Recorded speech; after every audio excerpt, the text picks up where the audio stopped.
손아철 교수님은 서울대에서 철학을 공부하시고 그 벨기에 루뱅 대학에서 기술철학 박사를 받으시고 지금 한동대학교에서 학생들을 지도하고 계십니다.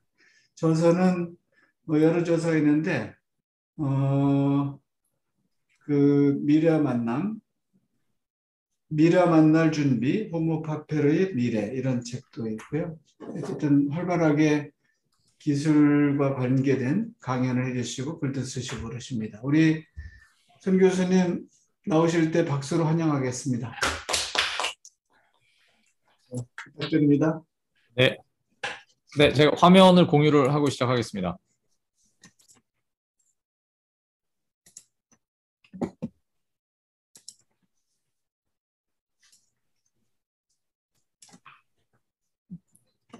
네, 방금 소개받은 손아철입니다. 이은복 목사님께서 또 이렇게 저한테 기회를 주셔서 이렇게 여러 목회자분들께 발표할 수 있게 돼서 영광스럽게 생각합니다. 제가 오늘 발표한 내용을 또 다시 이렇게 글로도 정리를 좀 해서 보내드렸는데요. 네, 이제 나중에 조금 공유할 수 있을 거라고 생각을 합니다. 네, 바로 시작을 하도록 하겠습니다.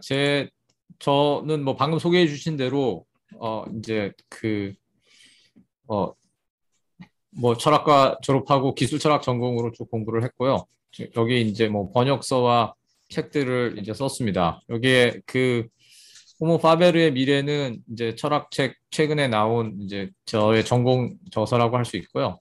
그 옆에 미래와 만날 준비는 이제 청소년용으로 약간 비슷한 내용을 같이 이렇게 한 내용입니다. 그러니까 오늘은 그러나 기술 철학에 대한 이야기도 좀 나누겠지만 주로 교회와 기술에 대해서 이렇게 말씀을 좀 드리려고 합니다. 그래서 먼저 제가 앞에 첨단 기술 시대 한국 교회라고 이야기하면서 이렇게 앞에다 괄호를 쳐서 기술 시대의 교회 첨단 기술 시대 한국 교회 이렇게 따로따로 좀 이야기할 수 있겠는데 거기에 대해서 좀 설명을 드리고 그 다음에 나머지 부분에 대해서 말씀을 드리도록 하겠습니다. 네. 제가 이제 굳이 기술과 교회라고만 하지 않고 첨단 기술 시대 한국 교회라고 한 이유는 이제 기술과 기독교 혹은 기술과 교회라고 했을 때 할 수 있는 이야기들은 역사적으로 굉장히 많이 있을 거라고 생각합니다. 제가 자세히 다 그걸 알지는 못하지만 조금만 생각해 봐도 서양 교회 혹은 한국 교회에서 하여튼 교회 일반적으로 오래 전부터 이제 기술의 역사도 길고 교회의 역사도 매우 기니까요. 그러나 기술의 역사가 굉장히 길지만 기술이 오늘날처럼 문제가 된 것은 굉장히 최근의 일입니다. 길어야 150년, 200년의 그 시간 동안에만 기술이 문제가 됐지 그 전까지는 기술이 그렇게 대단히 인간의 삶에서 중요하다고 느끼진 않았습니다. 안 중요했다기보다는 중요한 걸 몰랐던 거죠. 네, 그래서 이제 첨단 기술과 기술을 구별해서 기술 철학에서는 조금 이제 기술 철학이 시작된 것 자체가 이제 현대 기술이 들어오면서 기술 철학이 시작되었기 때문에 그런 부분들을 고려해서 기술과 첨단 기술을 조금 이제 괄호로 나누어 봤고요. 교회 역사가 매우 길지만 한국 교회 역사는 매우 짧습니다. 그리고 공교롭게도 한국 교회 역사는 기술이 이렇게 물밀듯이 들어오던 어떤 개화기와 이렇게 일치하게 되어서 한국 교회는 기술과 관련해서 또 세계 다른 교회와 좀 다른 방식으로 기술과 조우하지 않았나 이렇게 생각이 됩니다. 그래서 기술과 교회, 첨단 기술과 교회, 첨단 기술과 한국 교회 이렇게 다양한 조합으로 이제 이야기를 좀 펼치기 위해서 제가 이제 괄호를 쳐서 제목을 좀 정의해 봤습니다. 네, 먼저 그래서 제가 이제 조금씩 확장해 가면서 이제 이야기를 드릴 텐데요. 기술과 교회는 되게 일반적인 이야기를 드리려고 하고 첨단 기술을 이야기하면서는 조금 이제 기술 철학에 대한 이야기를 조금 하려고 하고요. 그 다음에 첨단 기술과 교회는 좀 일반적인 이야기, 첨단 기술과 한국 교회는 우리 나라가 지금 우리 한국 교회가 처한 상황들을 생각하면서 좀 말씀을 드리려고 합니다. 네, 사실 기술의 역사는 철학보다 더 오래되었습니다.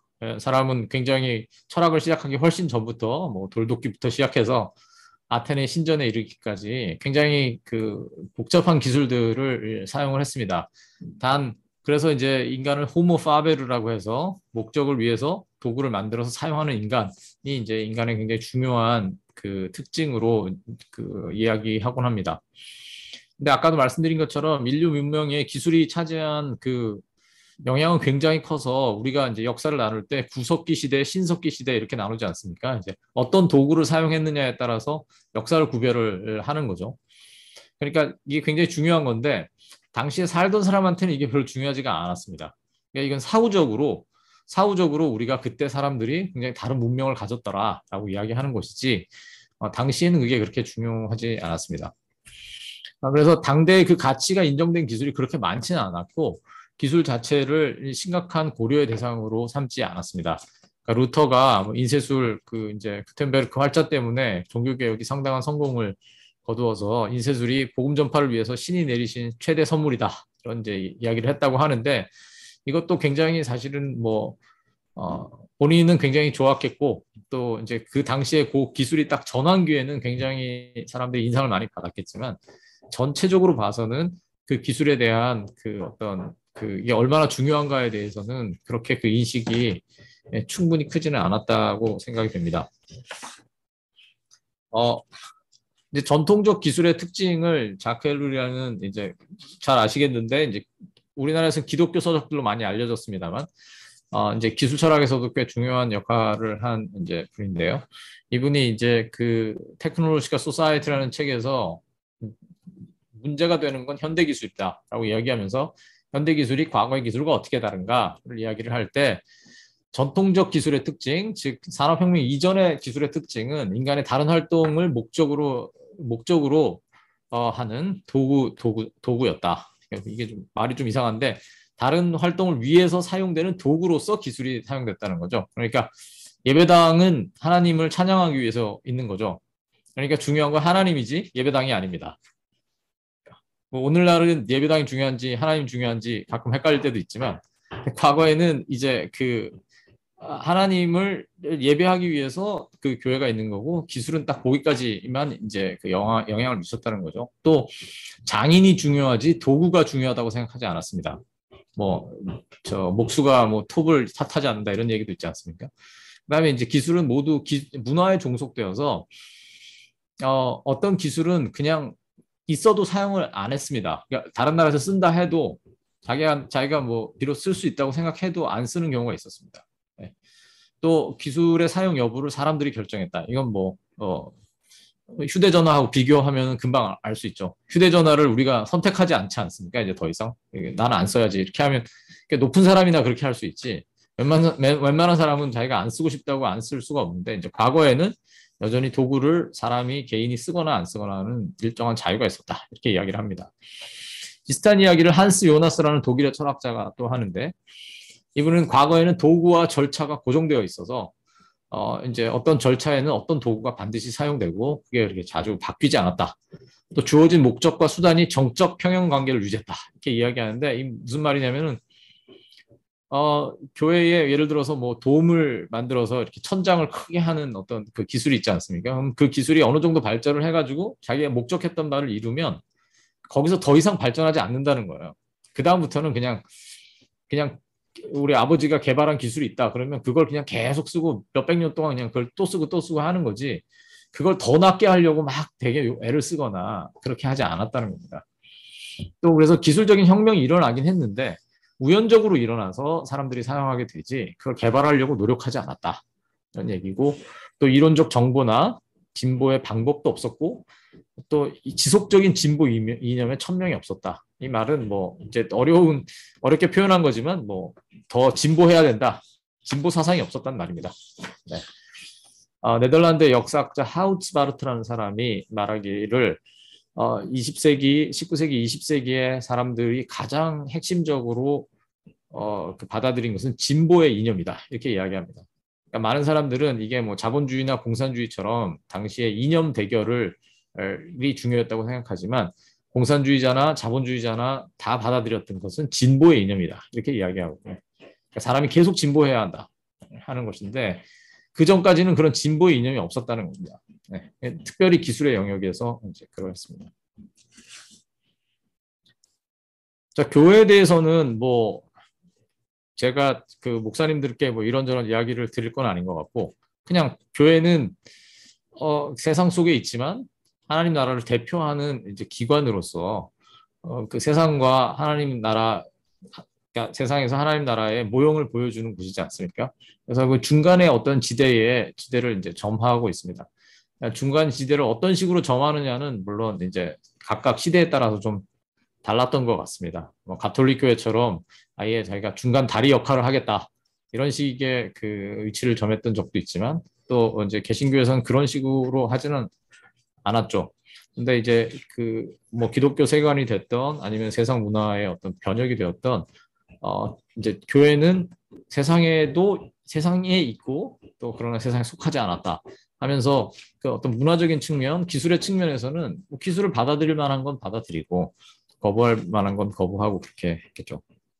네. 자, 이제 첨단 기술의 이제 시대에 대해서 말씀을 드려보겠습니다. 첨단 기술 혹은 현대 기술을 어떻게 정의할 것인가? 저는 물론 시대적으로는 뭐 간단합니다. 산업혁명 이후의 기술을 현대 기술이라고 하고요. 자, 거기다 조금 더 그 이제 의미를 조금 더 이제 굳이 담아서 이야기를 하자면, 첨단 기술은 인간의 삶을 침범해 들어온다 이렇게 생각을 해보았습니다. 그 침범에 들어온다는 말은 그 기술은 항상 인간의 삶에 영향을 미칩니다. 구석기 시대, 신석기 시대에도 인간의 삶에 영향을 당연히 미쳤습니다.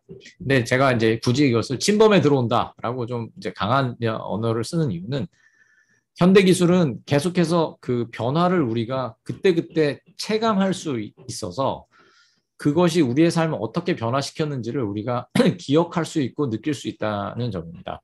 그러니까 아까 말씀드렸던 휴대전화를 생각하면 뭐 가장 잘 알 수 있는데, 휴대전화를 사용하기 전에 삶이 어땠는지 다 기억하시잖아요. 근데 그게 이제 들어오면서 우리의 삶이 어떻게 변했는지 우리가 이제 잘 알고 있습니다.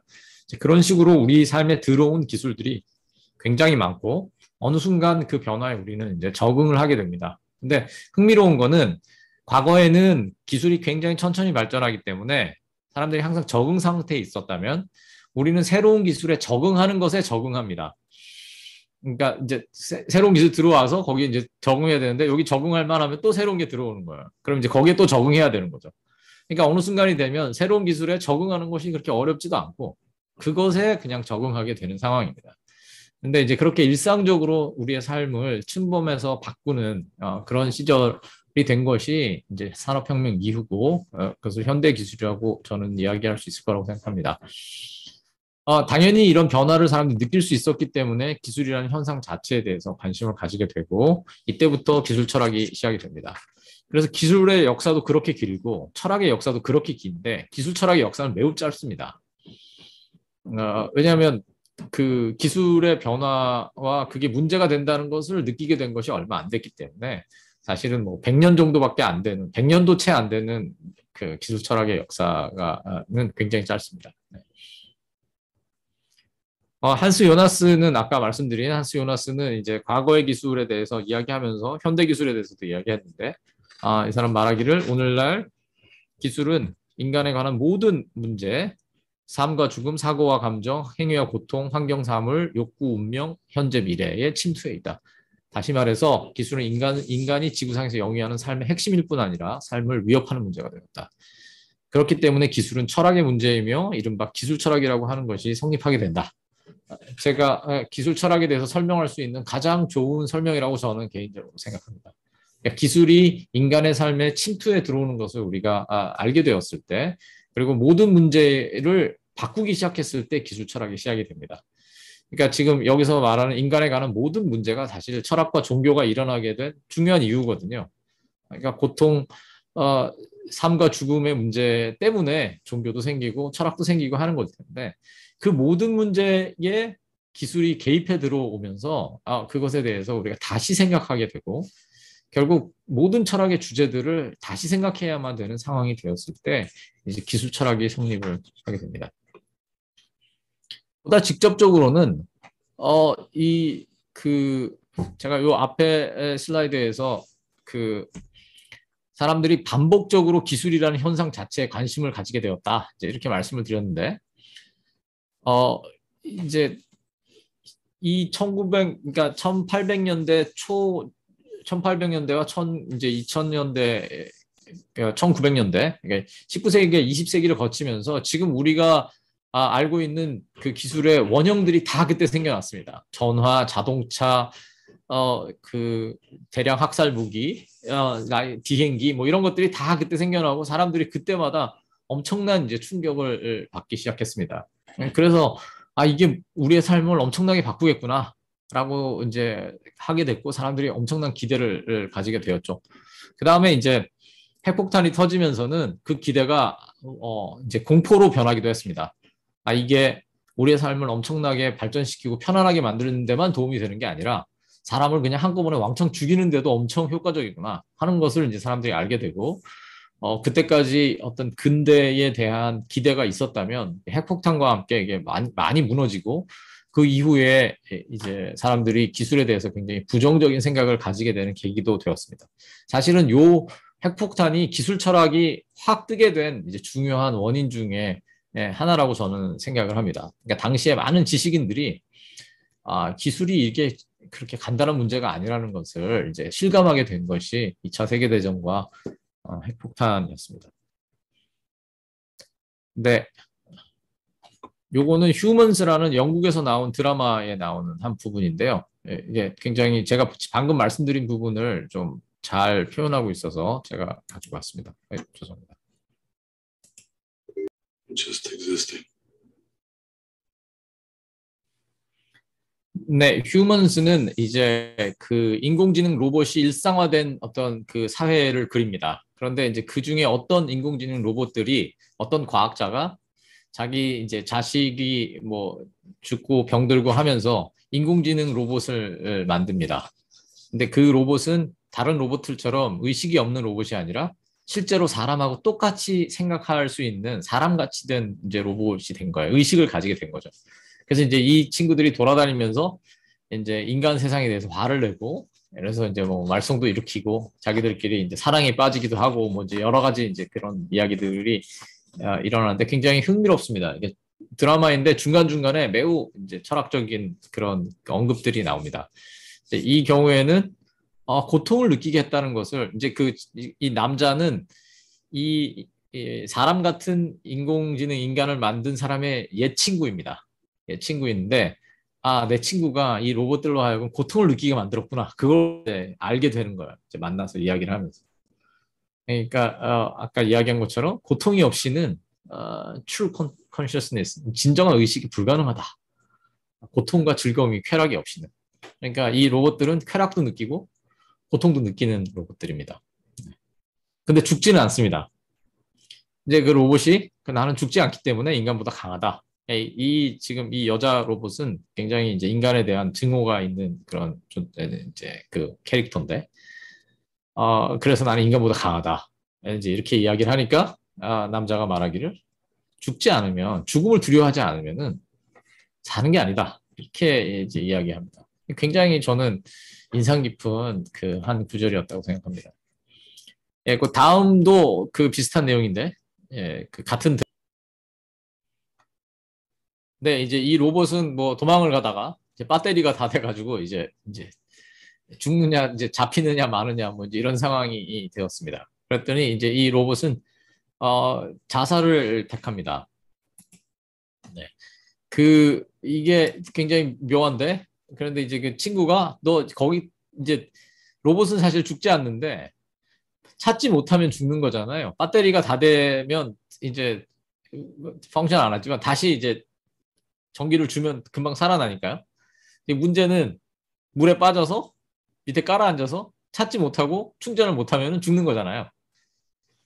그러니까 이제 물에 빠지는 게 사실은 이게 최악인데, 아니면 뭐 타거나.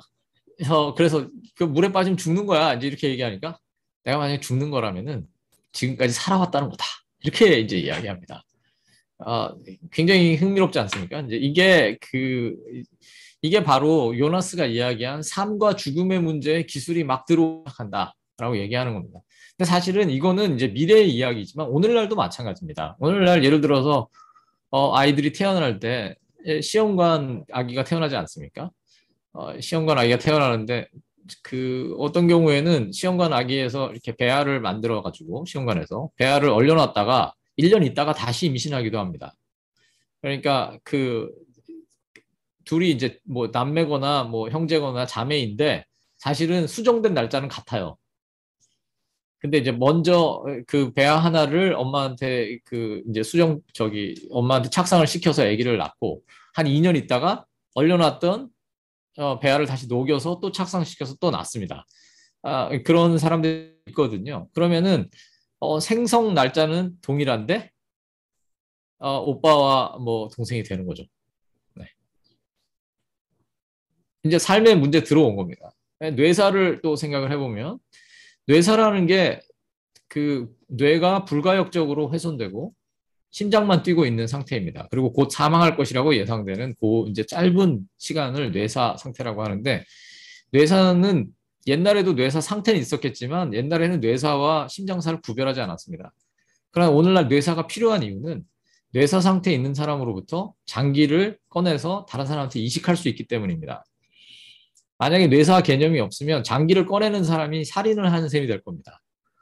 따라서 의사를 살인자로 만들지 않기 위해서는 뇌사 상태에 있는 사람을 죽은 사람이라고 판정해야만 합니다. 그래서 그 판정을 뇌사위원회가 내립니다. 이 사람은 뇌가 불가역적으로 훼손됐고 앞으로 살아날 가능성이 없기 때문에 뇌사자다. 뇌사자가 되면은 그 사람의 장기를 꺼내서 다른 사람한테 이식할 수 있게 되죠. 이식 기술이 없었다면은 그 사람을 굳이 뇌사자, 뭐 심장사 이렇게 이제 그 죽음의 정의 자체가 기술 때문에 바뀐 거라고도 할 수 있습니다. 네. 자, 이런 것이 오늘날 기술의 문제를 그 과거와는 전혀 다른 방식으로 우리가 생각하도록 만듭니다. 이러다 보니 어느새 우리는 기술의 무한 발전을 이제 그 주어진 조건으로 받아들입니다. 네, 과거에 지금 그 아까 말씀드린 프린팅 프레스, 인쇄술이 개발된 건 1400년인데 그때부터 어떤 기술의 어떤 성장이라는 걸 뭐 이게 도대체 뭘 기준으로 성장의 그래프를 만들었는지 알 수 없지만 여기에 뭐 다양한 기술들이 있는데 간단히 말씀드리면 산업혁명 이후에 기술의 발전의 어떤 커브가 아주 그냥 그 거의 수직으로 서게 됐다는 겁니다. 그러니까 과거에는 농사 기술을 한번 생각을 해보시면 저희 교회 근처에는 다 여기 뭐 학교 근처에 다 논이 많이 있습니다만 논에서 요새 그 트랙터나 이런 거를 몇 년에 한 번씩 바꿉니다. 계속해서 새로운 기계가 나오고요. 그 기계가 뭐 빨리 망가지기도 하지만 계속해서 새로운 농법들이 계속 농촌으로 밀려 들어옵니다. 그런데 지금부터 300년 전에 농부들은 자기 할아버지와 할아버지의 할아버지가 짓던 똑같은 방식으로 농사를 지었고 아마도 그 할아버지가 쓰던 농기구를 계속 썼을지도 모릅니다. 그러니까 이 그 기술의 발전이라는 것이 이제 근데 우리는 이렇게 빨리 발전하는 기술을 이제 그 받아들이는데 제가 그래서 이것을 기술 예보의 시대다 이렇게 이제 이야기를 합니다. 사람들이 기술 예보를 합니다. 앞으로 기술이 어떻게 발전할 것인가. 뭐 미래가 되면 뭐 어떻게 되고 여기 계시는 분들 다 어렸을 때 뭐 2030년이 되면 2040년이 되면 뭐 자동차가 하늘에 날아다니고 이런 이야기 다 들으셨을 겁니다. 근데 굉장히 흥미로운 것이 이제 우리가 뭐 이런 시대에 뜨는 직업, 사라질 직업 이걸 이야기하면서 우리 아이들에 대해서 이제 걱정을 합니다. 흥미로운데 우리 아이들이 어른이 됐을 때는 지금 있는 직업에 뭐 70% 없어질 것이다. 이런 이야기 아마 들어보셨을 겁니다. 자, 그러면은 미래를 예측을 해야 아이한테 어떤 직업을 주고 전공을 줄지를 결정할 수가 있겠죠. 자, 근데 이게 제가 보기에 일기예보랑 되게 비슷합니다. 내일 비가 온다. 그러면 아침에 우산을 준비하지 않습니까? 나갈 때. 어떻게 하면 비가 오지 않게 할 수 있을까? 이렇게 생각하지 않습니다. 되게. 우리 수련하기 전에는 뭐 기도도 하긴 하는데 수련할 때 비 안 오게 해주세요. 뭐 이렇게 기도도 하지만 대개는 우산을 들고 가죠, 그냥. 뭐 어차피 비가 내리는 건 내가 어떻게 할 수가 없으니까요. 근데 기술에 대해서도 똑같이 생각합니다. 기술이 어느 발전을 하면은 기술은 사람이 발전시키는 거고 사실 기술이라는 거는 자연으로부터 사람을 보호하기 위해서 자구적으로 만들었던 것인데 이제는 기술이 발전하는데 그 발전을 비 내리는 것처럼 내가 컨트롤할 수 없으니까 나는 어떤 우산을 써야지 미래 기술 사회에서 살아남을까 이렇게 생각을 하게 된 거죠. 네. 그러니까 이제 앞으로는 뭐 어떤 직업은 없어질 거니까 그거는 이제 피해야 되겠고 어떤 직업은 생길 거니까 우리 아이한테는 뭐 그걸 시켜줘야 되겠다. 이렇게 생각을 하게 됩니다. 네, 이제 이게 기술 철학이 나오게 된 배경이고 그게 오늘날 우리가 기술과 관련해서 생각하고 있는 어떤 현실이라고 할 수 있습니다. 자연에 대항하기 위해서 사람이 자기의 약한 몸과 마음을 방어하기 위해서 기술을 만들었는데 그 기술이 다시 자연처럼 돼서 우리에게 이제 또 새로운 우산을 만들어내라. 이렇게 이야기하고 있는 셈이 되겠습니다. 이제 기술과 이제 첨단 기술의 그과 교회는 이제 어떻게 또 연결이 되는가를 생각을 해보면 과거에 교회에서도 여러 가지 기술이 사용됐습니다. 이제 거듭해서 나옵니다만 이 오른쪽에 있는 거는 루터의 그 독일어 성경입니다. 루터가 독일어를 번역한 다음에 그걸 이제 구텐베르크 활자로 찍어가지고 이렇게 나왔죠. 교회 안에서 이미 많은 기술들이 사용됐습니다. 옛날에 그 선교사들이 이제 그 대양을 항해할 수 있게 되면서 선교사들이 많이 돌아다닐 수 있었고 오늘날 의료 선교사도 하고 또 여기 보시는 것처럼 교회에 오늘날 한국에서 제일 좋은 그 음향기기는 다 교회에 있다고 하지 않습니까? 쓰지는 않아도 제일 비싼 거 다 갖다 놓죠. 그렇죠? 네, 이게 이제 오늘날 이제 자연스럽게 교회는 특별히 서구 사회에서는 더욱 그랬고 뭐 오늘날 우리나라도 그런 면에서는 비슷합니다만 교회는 문화의 어떤 문화가 그 발전할 수 있는 굉장히 좋은 어떤 그 배경이 되었습니다. 물론 어떤 문화는 교회가 배척했지만 기술처럼 비교적 중립적이라고 사용되는 것은 교회에서 마음껏 갖다가 썼습니다. 그래서 우리나라도 뭐 그 서양 기술과 교회가 복음이 함께 들어왔기 때문에 굉장히 이제 우리는 그걸 많이 잘 할 수가 있었습니다. 기술이 도구의 자리에 머물렀을 때 교회는 자연스러우면서 주도적인 방식으로 기술을 사용하는 주체가 되었고 서구 문화의 중심지로서 교회가 그 역할을 했고 또 새로운 지식과 문물의 유통에서도 굉장히 중요한 위치를 점했습니다. 이것은 이제 특별히 한국 교회들을 이제 생각하면 되겠고 오늘날 우리가 선교하러 나가는 많은 나라에서도 사실 교회를 통해서 문물이 유통이 됩니다. 네. 자, 그런데 이제 산업혁명 이후에 기술과 기술 발전과 그 결과를 우려와 도전으로 받는 사례들도 생기기 시작했고 어떤 식으로든지 이제 이 부분에 대해서 그 설명해야 하는 아까 말씀드린 생명에 대한 도전, 죽음에 대한 도전 이런 것들이 있고 이제 기술이 과거에는 그냥 뭐 쓸만한 것이었지만 이게 막 발전하면서는 어느 순간이 되니까 약간 이거 진짜 이게 교회하고 혹은 복음하고 이게 맞아? 이제 이런 물음들이 조금씩 생겨나기 시작했습니다. 그래서 이제 다양한 반응들이 이제 일어났습니다. 물론 말씀드려야 되는 거는 그 반응이 그렇게 적극적이거나 열심이지는 않았습니다. 그러니까 어느 순간부터 교회는 기술이 발전할 때부터라고 생각하는데 더 이상 문화의 중심지로부터 벗어나기 시작합니다. 약간 수동적인 자리에 서게 되고요. 그냥 남들이 쓰는 기술을 갖다 쓰는 게 되지 먼저 기술을 개발하거나 먼저 적극적으로 뭐 이렇게 유통하는 그런 주체의 자리로부터는 조금씩 이제 밀려나기 시작하고 주변으로 갑니다. 근데 그 주변으로 가면서 기술의 문제를 좀 심각하게 생각을 했느냐? 별로 그렇지는 않았습니다. 교회는 지금도 기술에 대해서 별로 관심이 없고 지난 뭐 100년 동안 별로 관심을 가진 적이 없습니다. 지금부터 제가 이제 말씀드릴 몇 가지 사례들은 예외적으로 기술에 대해서 관심을 가졌던 경우이겠습니다. 하나는 여러분들 잘 아시는 아미시 공동체입니다. 아미시 공동체는 그 메노나이트 계열의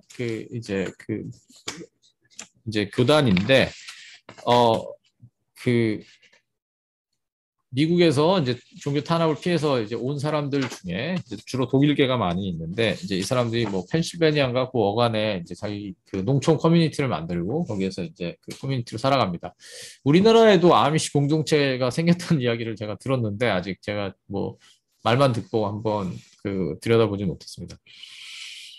이 사람들은 그 공동체 문화를 굉장히 중요하게 생각하고 같이 이제 농사를 지으면서 살아갑니다. 근데 그 와중에 이 사람들이 좀 유명해진 거는 기술을 사용할 때 굉장히 조심을 해서 그 아미시 공동체가 좀 유명해졌습니다. 그러니까 사실 본인들 입장에서는 조금 억울할 수도 있을 거라고 저는 생각하는데 본인들이 기술 자체에 대해서 뭐 거부하거나 그랬던 건 아닌데 그냥 단지 기술이 미치는 영향이 되게 많다는 것에 대해서 민감하게 느끼고 그것을 좀 조심하려고 노력을 했던 사람들입니다. 그래서 예를 들어서 1900년대 초에는 이제 농사를 지으니까 장사를 해야 되고 이제 농산물을 팔아야 되는데 그러려면 전화가 필요하지 않겠습니까? 근데 이제 전화를 사용할 거냐 말 거냐를 가지고 엄청난 이제 디베이트가 그 안에서 일어나고 그걸 가지고 뭐 20몇 년 동안 싸웠다고 합니다. 그래서 그 와중에 이제 어떤 공동체는 뭐 갈라지기도 하고 그랬다고 하는데 결론적으로 이 사람들은 전화를 집안에는 두지 않는다. 뭐 이렇게 이제 결정을 했다고 합니다. 뭐 이제 공통제마다 조금씩 다르기는 한데 이유는 뭐냐면 할 얘기가 있으면 만나서 하면 되지. 비즈니스 할 땐 필요하니까 집 바깥에다가 뭐 공중전화 부스처럼 놓고 그냥 일하다가 전화 오면 누군가 달려가서 받고 누구한테 바꿔주면 된다는 식인 거예요. 그러니까 공동의 전화를 사용할 망정 개인 집에다 전화를 놓고 그렇게 뭐그 그냥 쓸데없는 잡담을 나누도록 하진 않겠다. 뭐 이제 이런 식의 그 생각입니다. 만나서 이야기하면 된다. 예, 이렇게 이야기하는 거고요. 또 이 사람들 마차를 타고 다니거든요. 마차를 타고 다니는 이유가 마차로 갈 수 있는 거리 안에 있는 사람들하고만 사이좋게 지내면 되지 그 넘어 있는 사람까지 굳이 만나서 교제할 필요는 없다. 이제 그 정도로 하는 거예요. 그 다음에 가능하면 다른 사람들의 어떤 다른 사람들의 영향으로부터 자기들이 벗어나서 자유롭게 살겠다고 생각하기 때문에 자기들이 이제 그 말을 직접 키워서 그냥 타고 다니는 거는 자기가 하지만 자동차를 소유하지는 않습니다. 네. 자동차를 쓰지 않느냐? 자동차 씁니다. 급하면 병원 갈 때 뭐 자동차 쓰고요. 택시도 부르고요. 이웃집 차도 빌려서 쓴다고 합니다. 그러나 소유하지는 않습니다. 소유하면 쓸데없이 돌아다니게 되고 너무 멀리 다니게 되고 뭐 이제 이렇게 생각하는 거예요. 뭐 여러 가지 그 외에도 뭐 220V 전기도 쓰지 않습니다. 미국에서는 110V겠죠. 예. 외부에서 오는 전력을 쓰지 않고 전기가 필요하면 자기들이 발전기를 돌려서 자기들이 직접 생산해서 쓰는 뭐 6V, 12V 전기를 사용해서 뭐 냉장고도 쓰고 뭐 이렇게 한다고 합니다. 네. 이 사람들은 우선순위를 굉장히 이제 명확하게 했던 사람들입니다. 자기들은 공동체를 잘 일궈 나가는데 것이 중요하고, 이제 기술로 편해지는 거가 다가 아니다. 이렇게 생각을 합니다. 아미시 공동체는 자식들을 이제 키우다가 10대가 되면은 밖에 나가서 살아보라고 한다고 합니다. 청년이 되면 밖에 나가서 또 살아보다가 돌아올 사람 돌아오고, 그냥 거기 지낼 사람은 지내고, 이제 이렇게 한다고 하는데, 뭐 아이들을 워낙 많이 낳기 때문에 나가서 둘만 돌아와도 성공이잖아요. 그래서 그 공동체는 자꾸 커진다고 들었습니다. 우리나라에도 여러 책들이 이제 번역이 되어서 아미시 공동체를 소개를 하고 있습니다. 네. 근데 이제 이분들은 그 대안을 제시를 하기보다는 스스로 대안이 되었습니다. 그 말씀은 뭐냐면은 당신들도 이렇게 살아라 이렇게 이야기하지 않고요. 옆집에 가서 자동차를 빌려서 씁니다. 그 옆집에서 뭐 전화도 옆집 사람이 소유를 하고 자기는 렌트를 하는 식으로 이제 합니다. 그러니까 다른 사람한테 당신도 이렇게 사세요 이렇게 얘기하는 게 아니라 우리는 이렇게 살 테니 당신들은 알아서 하세요 이렇게 되는 거죠.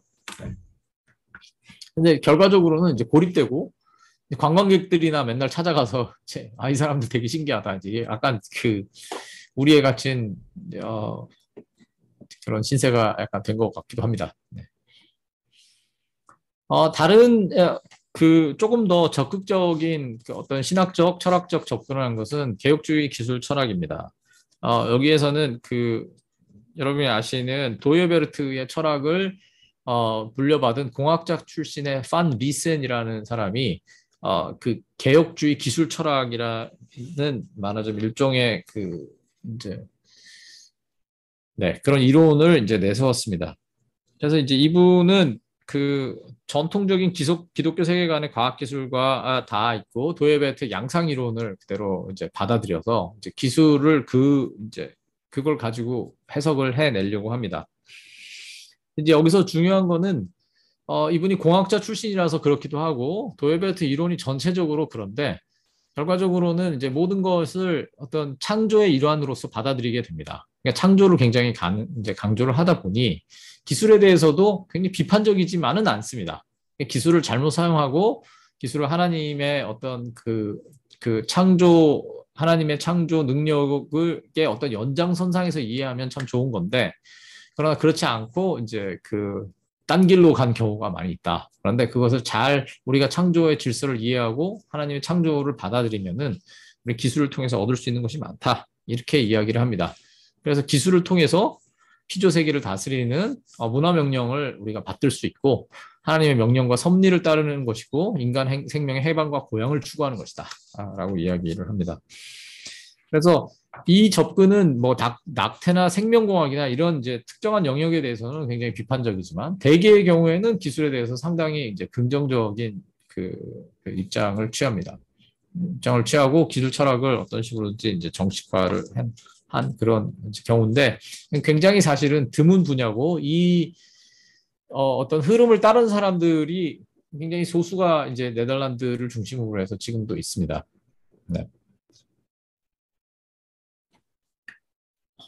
그런데 이제 이 전통적인 기독교 세계관에서의 과학기술을 보면은 이제 창조를 강조하면서 창조에 왜곡이 되어 있다. 타락으로 왜곡된 부분이 있는데 그래서 부속해야 된다. 이렇게 되는데 이렇게 되면은 이제 우리가 어떤 문화적인 어떤 상황을 볼 때 어디가 이제 기독교 세계관 교과서를 보면 저는 개인적으로 좀 이제 이건 좀 문제가 있다 이렇게 생각을 하는데 창조 타락 구속이 뭐 명징하기는 하는데 적용하려고 보면 그렇게 명확하지가 않습니다. 그러니까 어디까지가 창조의 좋은 부분이고 어디서부터가 타락인가, 어디가 왜곡됐는가 그걸 이제 찝어내야 되는데 굉장히 어떻게 보면 자의적이 될 수 있거든요.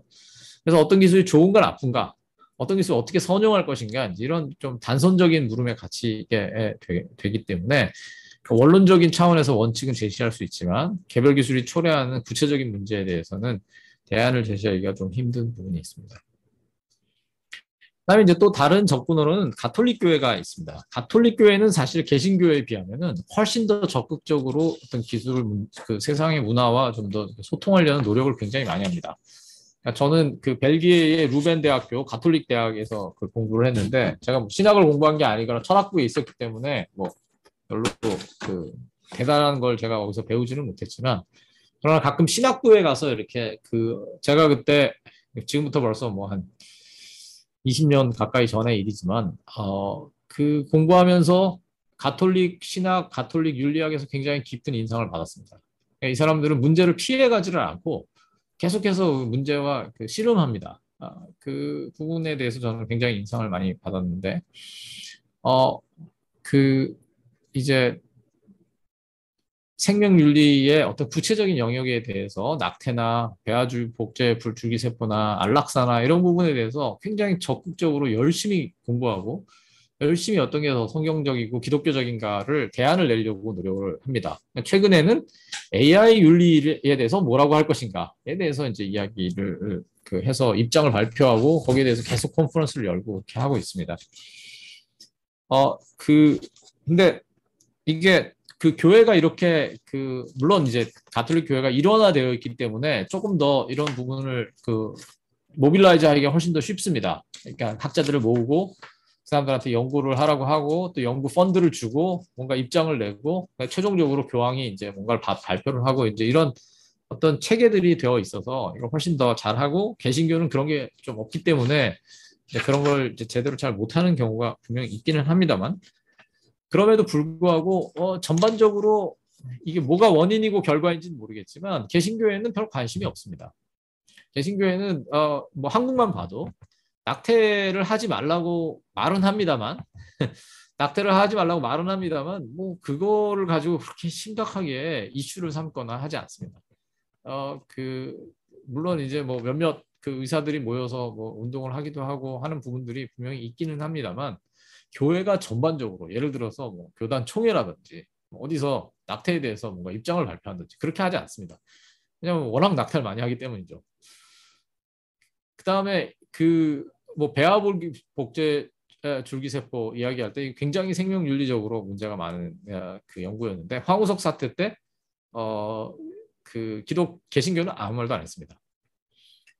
가톨릭 교회는 바로 성명 발표하고 이건 문제가 있다고 얘기하고 우리는 배아 복제 줄기세포는 반대고 그 대신 성체 줄기세포를 연구하는데 돈을 뭐 10억 원을 내겠다. 뭐 이렇게 해가지고 바로 그 연구 기금 마련하고 대안을 마련하면서 딱 나갔는데 그 이제 개신교회는 그냥 엉거주춤하고 있다가 황우석 교수의 그 막 이렇게 인기가 높아질 때 그냥 거기 대충 편승하다가 그다음 이 사람 또 망할 때 또 같이 그냥 대충 그냥 넘어간 거죠, 그렇죠? 네. 인공지능에 대해서도 뭐 별로 특별한 관심은 없고 그런 상황입니다. 네. 개신교회 전반이 그렇다고 생각합니다. 우리나라만 그런 게 아니고. 근데 우리나라가 좀 심합니다. 그래서 우리나라는 왜 그렇게 기술에 대해서 무관심하거나 아니면 기술의 문제에 대해서 그렇게 뭐랄까 기술 친화적 무비판적인 태도를 취하는가에 대해서 좀 생각을 해보면은 기술과 한국교회를 이야기를 하자면 그냥 아까 말씀드린 첨단 기술과 한국교회라고 이야기해야 됩니다. 왜냐하면 우리 그 첨단 기술 이전에 기술이 있을 때는 우리나라는 교회가 없었기 때문이죠. 네. 첨단 기술과 같이 교회가 들어왔고 근대 기술과 문물이 함께 들어왔습니다. 그래서 한국교회는 신기술을 받아들이는데 매우 적극적이고 기술에 대해서 특별한 경각심을 가진 적이 없습니다. 아까 말씀드린 것처럼 음향시설 제일 좋은 거는 다 교회에 있고요. 제가 지금부터 30년 전에 제가 청년이었을 때 제가 기억하는데 그때 전도사님을 모실 때도 운전 면허증이 있었어야 됐습니다. 그때 그렇게 차가 많이 돌아다니지 않았고 제가 다니던 교회는 봉천동에 조그만 교회였는데도 전도사님은 자동차를 몰 줄 알아야 되는 거예요. 일종 보통 면허가 있어야만 했습니다. 왜냐하면 그 조그만 교회도 다 교회차를 몰고서 이제 교인들을 데리러 다녔기 때문이죠. 제가 대학 다닐 때 저희 교회에 프로젝터가 들어왔습니다. 대학에 프로젝터 들어오기 전에 제 생각에 한 10년은 더 이전이었을 거라고 생각되고 제가 그 기억하는데 그때 그 프로젝터의 가격이 400만 원이었다고 하는 게 지금 기억이 납니다. 그때도 어이없다고 생각했습니다. 뭐 저런 거에 돈을 저렇게 많이 쓰나. 그랬는데 그걸로 뭘 했느냐. 아이들 율동 보여줬습니다. 근데 한국 교회가 뭐 네온 사인으로부터 시작해가지고 하여튼 새로 들어온 건 제일 먼저 받아들이는 게 한 교회입니다. 홈페이지도 아마 대학 홈페이지보다 교회 홈페이지가 훨씬 더 먼저 생겼을 겁니다.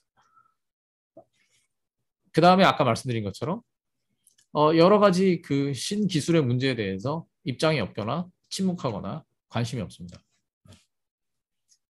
최근에 이제 저를 약간 이제 자극한 이슈는 메타버스입니다. 메타버스는 사실은 확립된 기술이 아닙니다. 확립된 기술이 아니고 메타버스가 뭐냐에 대해서 정의도 그다지 분명하지 않습니다. 지금 현재 구현되고 있는 메타버스 그리고 한국에서 하고 있는 메타버스는 뭐 그 제페토 아이들이 이렇게 들어가서 노는 이게 제페토 같은 겁니다. 그런데 지금 뭐 책도 나오고요.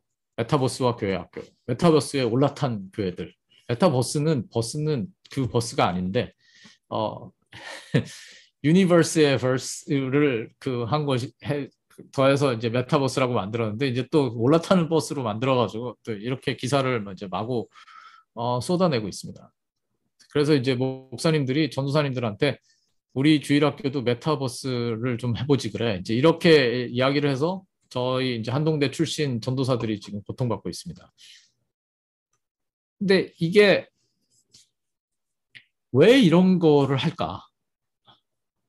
그러니까 메타버스를 해가지고 뭐 메타버스에서 예배를 드린다는 거예요. 근데 지금은 우리가 고글을 쓰고서 실감나게 뭘 할 수 있는 그 정도는 고글이 일반화되지 않았잖아요. 그러니까 결국은 화면에서 마우스를 들고 들어가거나 아니면 폰으로 들어가는 거란 말이에요. 폰으로 내 아바타가 가서 목사님 아바타를 만나서 뭔가를 하는 거. 근데 주일학교가 재미가 없는데 메타버스로 들어가면 그게 재미가 있을까요? 얼마 전 지금 다 기억하시겠지만 졸업식이랑 입학식을 코로나 상황에서 메타버스로 한다고 한 대학들이 굉장히 많았습니다. 몇 천만 원 들어가는 일입니다. 그런데 메타버스를 하기는 하는데 메타버스 졸업식에 실제로 몸이 가서 앉아서 재미없는데 그거를 내 아바타가 가서 앉아있으면 뭐가 재미가 정확하게 있을까요? CCC에서는 수련회도 했다고 하는데 제가 뭐 자세히 알아보지는 않았지만 정확하게 그게 가지는 의미가 무엇인지에 대해서 깊은 성찰이 있는지는 저는 굉장히 회의적입니다. 특별히 메타버스가 이제 메타버스에서 굉장히 중요한 것 중에 하나, 이제 고글을 쓰고 이제 페이스북 같은 데가 회사명을 바꾸면서 이제 메타버스로 들어가겠다 이제 이야기하는데, 그럼 이제 고글을 쓰고 들어가면 이제 몰입감, 현실감, 뭐 이제 이런 것들을 이제 추구하게 되는데, 몰입감과 현실감이 과연 기독교적인가에 대해서 좀 생각을 해봐야 됩니다. 왜 우상을 없애라고 하는가? 왜 송아지를 보고 야훼라고 하면은 문제가 되는가? 왜 그런데 이스라엘 백성은 굳이 금송아지를 만들고 싶어 하는가? 그냥 야훼를 부르고 기도하면 되지 왜 금송아지 앞에서 이야기하고 싶어? 왜냐하면 그게 훨씬 더 현실감이 있고 몰입이 가능하기 때문에 그렇거든요. 그러면은 이런 거를 중요하게 생각하는 게 과연 기독교의 어떤 전반적인 교리하고 이게 맞아 들어가는 것인가? 그러니까 제페토는 뭐 현실감 얘기를 할 필요는 없지만 제페토에 들어가면 일단 재밌어야 되는데, 제가 또 제페토에 들어가 봤거든요. 저는 잘 할 줄을 몰라서 이렇게 계속 점핑만 하다가 이제 나오게 되는데, 어린이들이 좋아하니까 그걸로 해야 되겠다. 이제 이런 식으로 해서 들어가는 거. 목사님이 직접 하는 것도 아니고 전도사한테 시켜가지고 네가 해봐. 넌 젊으니까. 이렇게 해서 이제 들어가는데 남들이 다 한다고 하니까 하는 겁니다. 근데 이게 그냥 해프닝이 아니라 지금까지 한국 교회가 기술을 받아들여온 방식입니다. 별로 크지 않은 교회에, 목사님 얼굴이 잘 보이는 교회에 커다란 프로젝터를 갖다 놓고 뒤에 엄청나게 큰 목사님이 등장합니다. 그럼 교인들이 진짜 목사님을 보겠습니까? 화면 목사님을 보겠습니까? 뒤에 화면 목사님을 보게 돼 있습니다. 거기가 더 크니까요. 네. 성가대가 노래를 하면은 성가대를 보겠습니까? 화면을 보겠습니다. 화면이 더 크니까 화면을 봅니다. 근데 목사님은 교인들을 보고 있거든요. 그러니까 목사님은 교인을 보고 교인은 저 화면을 보고, 이게 예배당에 함께 예배하는데 눈이 마주치질 않습니다. 이제 굉장히 능숙한 목사님은 카메라를 보고 설교를 하시거든요. 그러면은 이제 화면과 교인들이 눈이 마주치는데 그 눈은 사실은, 근데 목사님은 교인들을 실제로 보고 있지 않고 카메라를 보고 있으니까 이제 뒤죽박죽이 되는 거예요. 근데 이거에 대한 별다른 고민이 없는 거죠. 저는 고민해야 된다고 생각하고 그거에 대해서 좀 더 연구를 해야 된다고 생각하는데 별로 그런 움직임은 보이지 않습니다. 그래서 이제 여러 가지 과제가 여기서부터 이제 도출이 되는데, 교회 기술에 대한 한국 교회 입장이 놀라울 정도로 단순합니다. 정말 너무 단순해서 정말 놀라울 정도인데, 제가 무슨 얘기까지 들었냐면 메타버스가 실현되면 예수님하고 같이 성찬을 할 수 있다는 얘기까지 들었습니다. 그러니까 이게 저는 도대체 그게 이게 복을 쓰고 들어가면 예수님이 앉아 있어가지고 예수님이 이게 잔에 주시면 이제 받아서 내가 성찬을 할 수 있다는 거예요. 이게 제가 너무 보수적인지는 모르겠지만 저는 그거는 정말 웃기는 일이라고 생각합니다. 그러니까 주님을 기념하라고 했지 주님하고 같이 마시라고 한 건 아니거든요. 그것도 주님 옆에 있는 것처럼 해라. 저는 그게 성찬의 의미가 그거라고 생각하지 않습니다. 그러니까 교회 안의 기술, 교회 밖의 기술, 미래 기술에 대해서 일정한 입장을 가져야 되는데 그 입장을 가질 필요 자체를 못 느끼고 있거나 자꾸 그것을 긍정하려고 합니다. 그게 뭐냐면은 교회가 코로나 때문에 엄청 욕을 먹으니까 우리도 메타버스 해, 이런 식으로 접근을 하려고 하는 것 같다는 느낌을 지울 수가 없습니다. 우리도 상당히 세상처럼 우리 뒤처지지 않았어. 우리도 상당히 선진적이야. 이렇게 이야기하고 싶어 하는 것 같습니다. 근데 여성을 존중해서 세상과 차별하고 세상을 선도할 생각을 하지 않고 여성은 계속 이제 구박하고 차별하면서 그걸로는 전혀 따라갈 생각이 없고 기술의 부분에서는 가장 아직 완성도 안 된 기술을 갖다가 우리가 도입해가지고 뭔가를 해볼 수 있다고 생각하는 그런 사고가 지금 교회 안에 있습니다. 기술이 그런데 우리 사회에 매우 시급한 주제라는 사실을 인정할 필요가 있습니다. 자크 엘룰이 말하기를 마르크스가 우리 시대에 살았다면 그는 자본론을 쓰지 않고 기술에 대해서 연구했을 것이다. 마르크스가 자본을 비판한 것은 당시 사회에서 자본이 가장 중요했기 때문에 오늘 우리 사회에서 가장 중요한 게 기술이라면 기술에 대해서 입장을 취해야 된다. 이렇게 이야기를 합니다. 기술이 단순한 도구가 아니라 인간 삶 전체에 영향을 미치고 우리를 침범해 들어온다는 사실을 기억해야 되고 이것을 위해서는 기술을 잘 이해하는 것이 중요하다고 생각합니다. 그러니까 뭐 기술을 전문가처럼 알아야 되는 건 아니더라도 기술에 대한 문해력을 갖추어야 되고 이런 면에서 교회 안에 과학자들과 공학자들이 교회를 좀 더 교회가 그 기술을 이해할 수 있도록 해주는데 도움을 주어야 하고 그것을 요구해야 된다고 생각합니다. 그런데 교회가 기술에 대해서 관심이 없고 기술이 어떤 영향력을 발휘하는지에 대해서 관심이 없으니까 교회 안에 과학자와 공학자는 그냥 자기 하는 일을 열심히 합니다. 이게 어떤 신학적인 의미를 가질 수 있다는 것에 대해서 잘 모릅니다. 그러니까 이게 이제 악순환이 되는 거죠. 사실은 교회가 공학자들한테 아니 이게 지금 뭔가 이상한 것 같은데 이게 어떤 의미를 가지는지 좀 생각을 해봐라. 공학자가 그래서 생각을 하고 자기 전문 지식과 자기 신앙을 바탕으로 교회에서 고민하고 그래서 교회에 다시 들고 와서 이러이러한 이슈들이 있다는 것을 이야기를 하고 그 이해를 심화시켜 나가는 어떤 선순환이 일어나야 되는데 지금 현재는 이제 그렇지가 않습니다.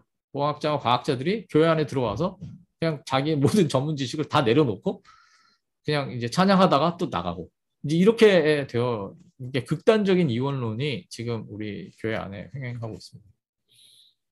그래서 그 기술이 야기하는 신학적인 문제들에 대한 숙고가 신학에서도 필요하고 목회자들에게도 필요하고 이제 여러 단위에서 여러 그 단계에서 필요하다고 생각됩니다. 개교회에서는 이 기술을 우리가 받아들일 것인가 말 것인가를 생각을 해야 되는 거죠. 아미시 공동체처럼 굉장히 엄격하지는 않더라도 네 저희 교회에서 얼마 전에 교회 리노베이션 했거든요. 저희 시골 교회인데 앞에를 예쁘게 이렇게 해가지고 제가 뒤에서 이렇게 사진을 찍으면 강남에 있는 교회 같은 거예요. 그래서 제가 저희 교회 이름이 곡강교회인데 곡강남교회로 바꾸자고 했습니다. 앞에가 굉장히 근데 그렇게 예쁘게 다 그걸 해놓고 이제 예배를 드리는데 예배 시작할 때 들어가니까 이 스크린을 내려가지고 앞에가 그냥 다 스크린으로 가려진 거예요. 그래서 제가 목사님한테 아니 이거 돈 들여가지고 시간 만들어 놓고 그걸 스크린을 다 가리면은 뭐하러 이거를 그리고 굳이 그게 내려와서 그걸 다 해줄 필요는 없지 않냐. 그래서 이제 저희는 그 예배 광고 시간에 내려옵니다. 스크린이. 목사님이 이제 생각해보니까 그건 좀 아닌 것 같다. 그래서 저희는 예배당에 예배 드릴 때 찬송가 성경 찬송 다 펴서 하고요. 사람들이 찬송 찾을 때 잠깐 기다리고요. 성경 찾을 때 기다리고 그 다음에 이제 광고 시간에 스크린 내려옵니다. 저는 그 별건 아니지만 그런 조정들은 저희가 할 수 있다고 생각합니다. 나아가서 사실은 교회 안에서도 그렇지만 이제 세상을 향해서 뭔가 대안을 제시를 할 수 있어야 됩니다. 그래서 기술 발전과 시대 변화에 대한 세심한 관찰을 통해서 어떤 통찰을 제공을 해야 되고 기술의 문제에 대해서 수용적 혹은 수동적 입장을 버리고 좀 적극적인 해석자의 자리를 차지하려고 노력해야 되겠다 이렇게 생각이 됩니다. 그 기술의 발전 방향을 설정하는데 교회가 일조를 해야 된다고 저는 생각하는데 저는 뭔가 대안을 제시를 해야 되는데 오늘날 한국교회는 오늘 한국교회가 집중하고 있는 거는 교회 입장을 세상한테 받으라고 그냥 강요만 합니다. 그래 그 강요를 할 때 뭐 설득을 하려는 게 아니라 그냥 힘으로 그냥 뭐 전화 걸고 뭐 못하게 하고 이런 식으로 해가지고 당신들이 동의하건 말건 우리가 시키는 대로 해라 이렇게 이야기를 합니다. 근데 아시다시피 눈도 깜짝하지 않습니다. 선거 때 뭐 잠깐 표 몇 개 얻으려고 와서 그렇게 하는 거지 세상은 교회를 점점 더 무시하고 있습니다. 말이 되는 대안을 제출하지 않기 때문에. 근데 기술의 문제에 대해서는 뭐 지금은 중립지대로 남아 있는데 이 부분에 대해서 어떻게 하면 이 기술을 통해서 하나님 나라의 선한 모습이 펼쳐질 수 있는가에 대해서 조금 더 적극적이고 좀 그 건설적인 대안을 제출하는 것이 중요하다고 생각합니다. 그래서 이제 몇 가지 고려해야 될 주제들이 이제 있습니다. 제가 쓴 글에는 조금 더 자세하게 이제 대한 문제들에 대해서 이제 했는데 여기는 제목만 이야기를 했습니다. 그러니까 지금 최근에 이제 가장 이슈가 되는 거는 현대 미디어와 교회입니다. 그러니까 새로운 미디어 환경에서 예배를 어떻게 우리가 이해하고 어떻게 진행할 것인가. 뭐 단순히 온라인 예배가 좋냐, 현장 예배가 좋냐 이런 문제가 아니라 온라인 예배가 된다. 온라인에서 성찬을 할 수 있다. 뭐 이런 식으로 그냥 있다 없다의 문제를 자꾸 이야기할 게 아니라 다르지 않습니까? 성찬을 직접 하는 거하고 온라인 예배가 할 때 다르잖아요. 또 예배를 온라인에서 드릴 때와 현장에서 드릴 때 다르지 않습니까? 그럼 뭐가 다른지를 이제 다른데 굳고 다르지 않다고 얘기하거나 다르니까 하나를 버려야 된다고 이야기하는 거는 너무 좀 거칠고 그런 거친 접근이 아니라 거칠고 그다음에 할 수 있다고 하면 굉장히 진보적인 사람이 되고 할 수 없다 그러면 되게 보수적인 사람이 되고 이렇게 그냥 이렇게 편가르기식으로 이렇게 뭐 누가 힙한 사람이냐 누가 꼴통이냐 이렇게 이야기할 게 아니라 도대체 뭐가 다른가 그 다른 걸 다 적어보고 그 중에서 뭐가 문제고 어떻게 보완할 수 있고 어디까지 받을 수 있는지를 조금 더 세심하게 이야기하는 그런 노력들이 필요하다고 생각합니다.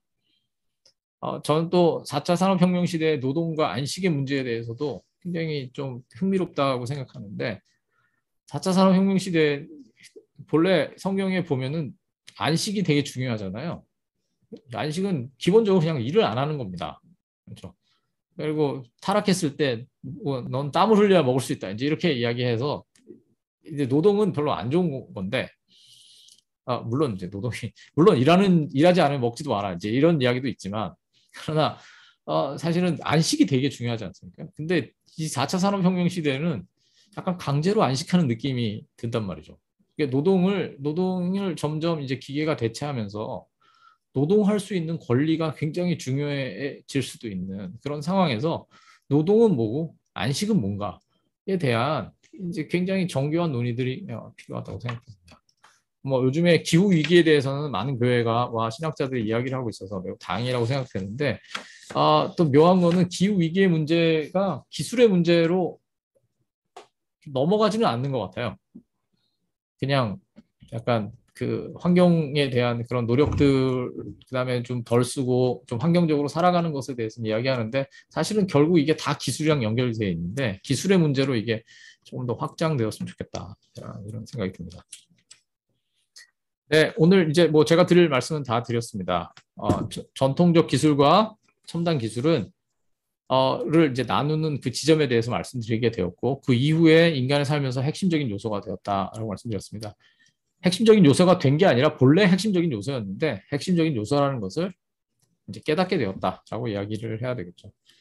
오늘날 과거의 교회는 도구로서의 기술을 사용하는 핵심 주체가 되었지만 기술이 발전한 오늘날에 와서는 기술의 도전에 별로 제대로 응답하고 있지 못하다 이렇게 말씀을 드렸고 특별히 한국 교회가 거기에서 우리의 어떤 역사적인 어떤 원인들 때문에 얼리 어댑터의 그 자리에 머물러 있고 제대로 된 어떤 비판이나 대안 제시를 하지 못하고 있다는 말씀을 드렸습니다.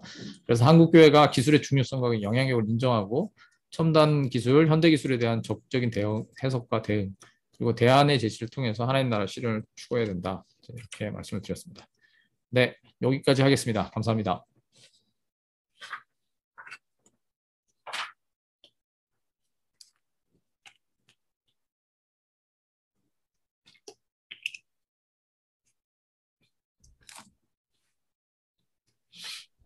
선 교수님 고맙습니다.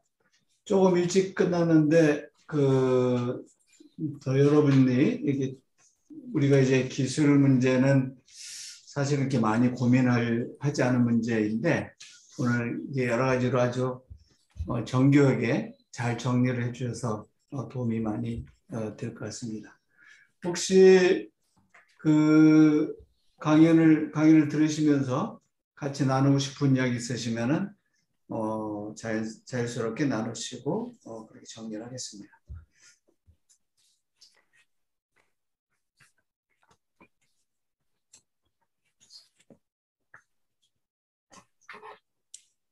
네, 교수님. 네, 이대희 목사님. 네, 말씀 잘 들었습니다. 들으면서 여러 가지 생각을 좀 했는데요.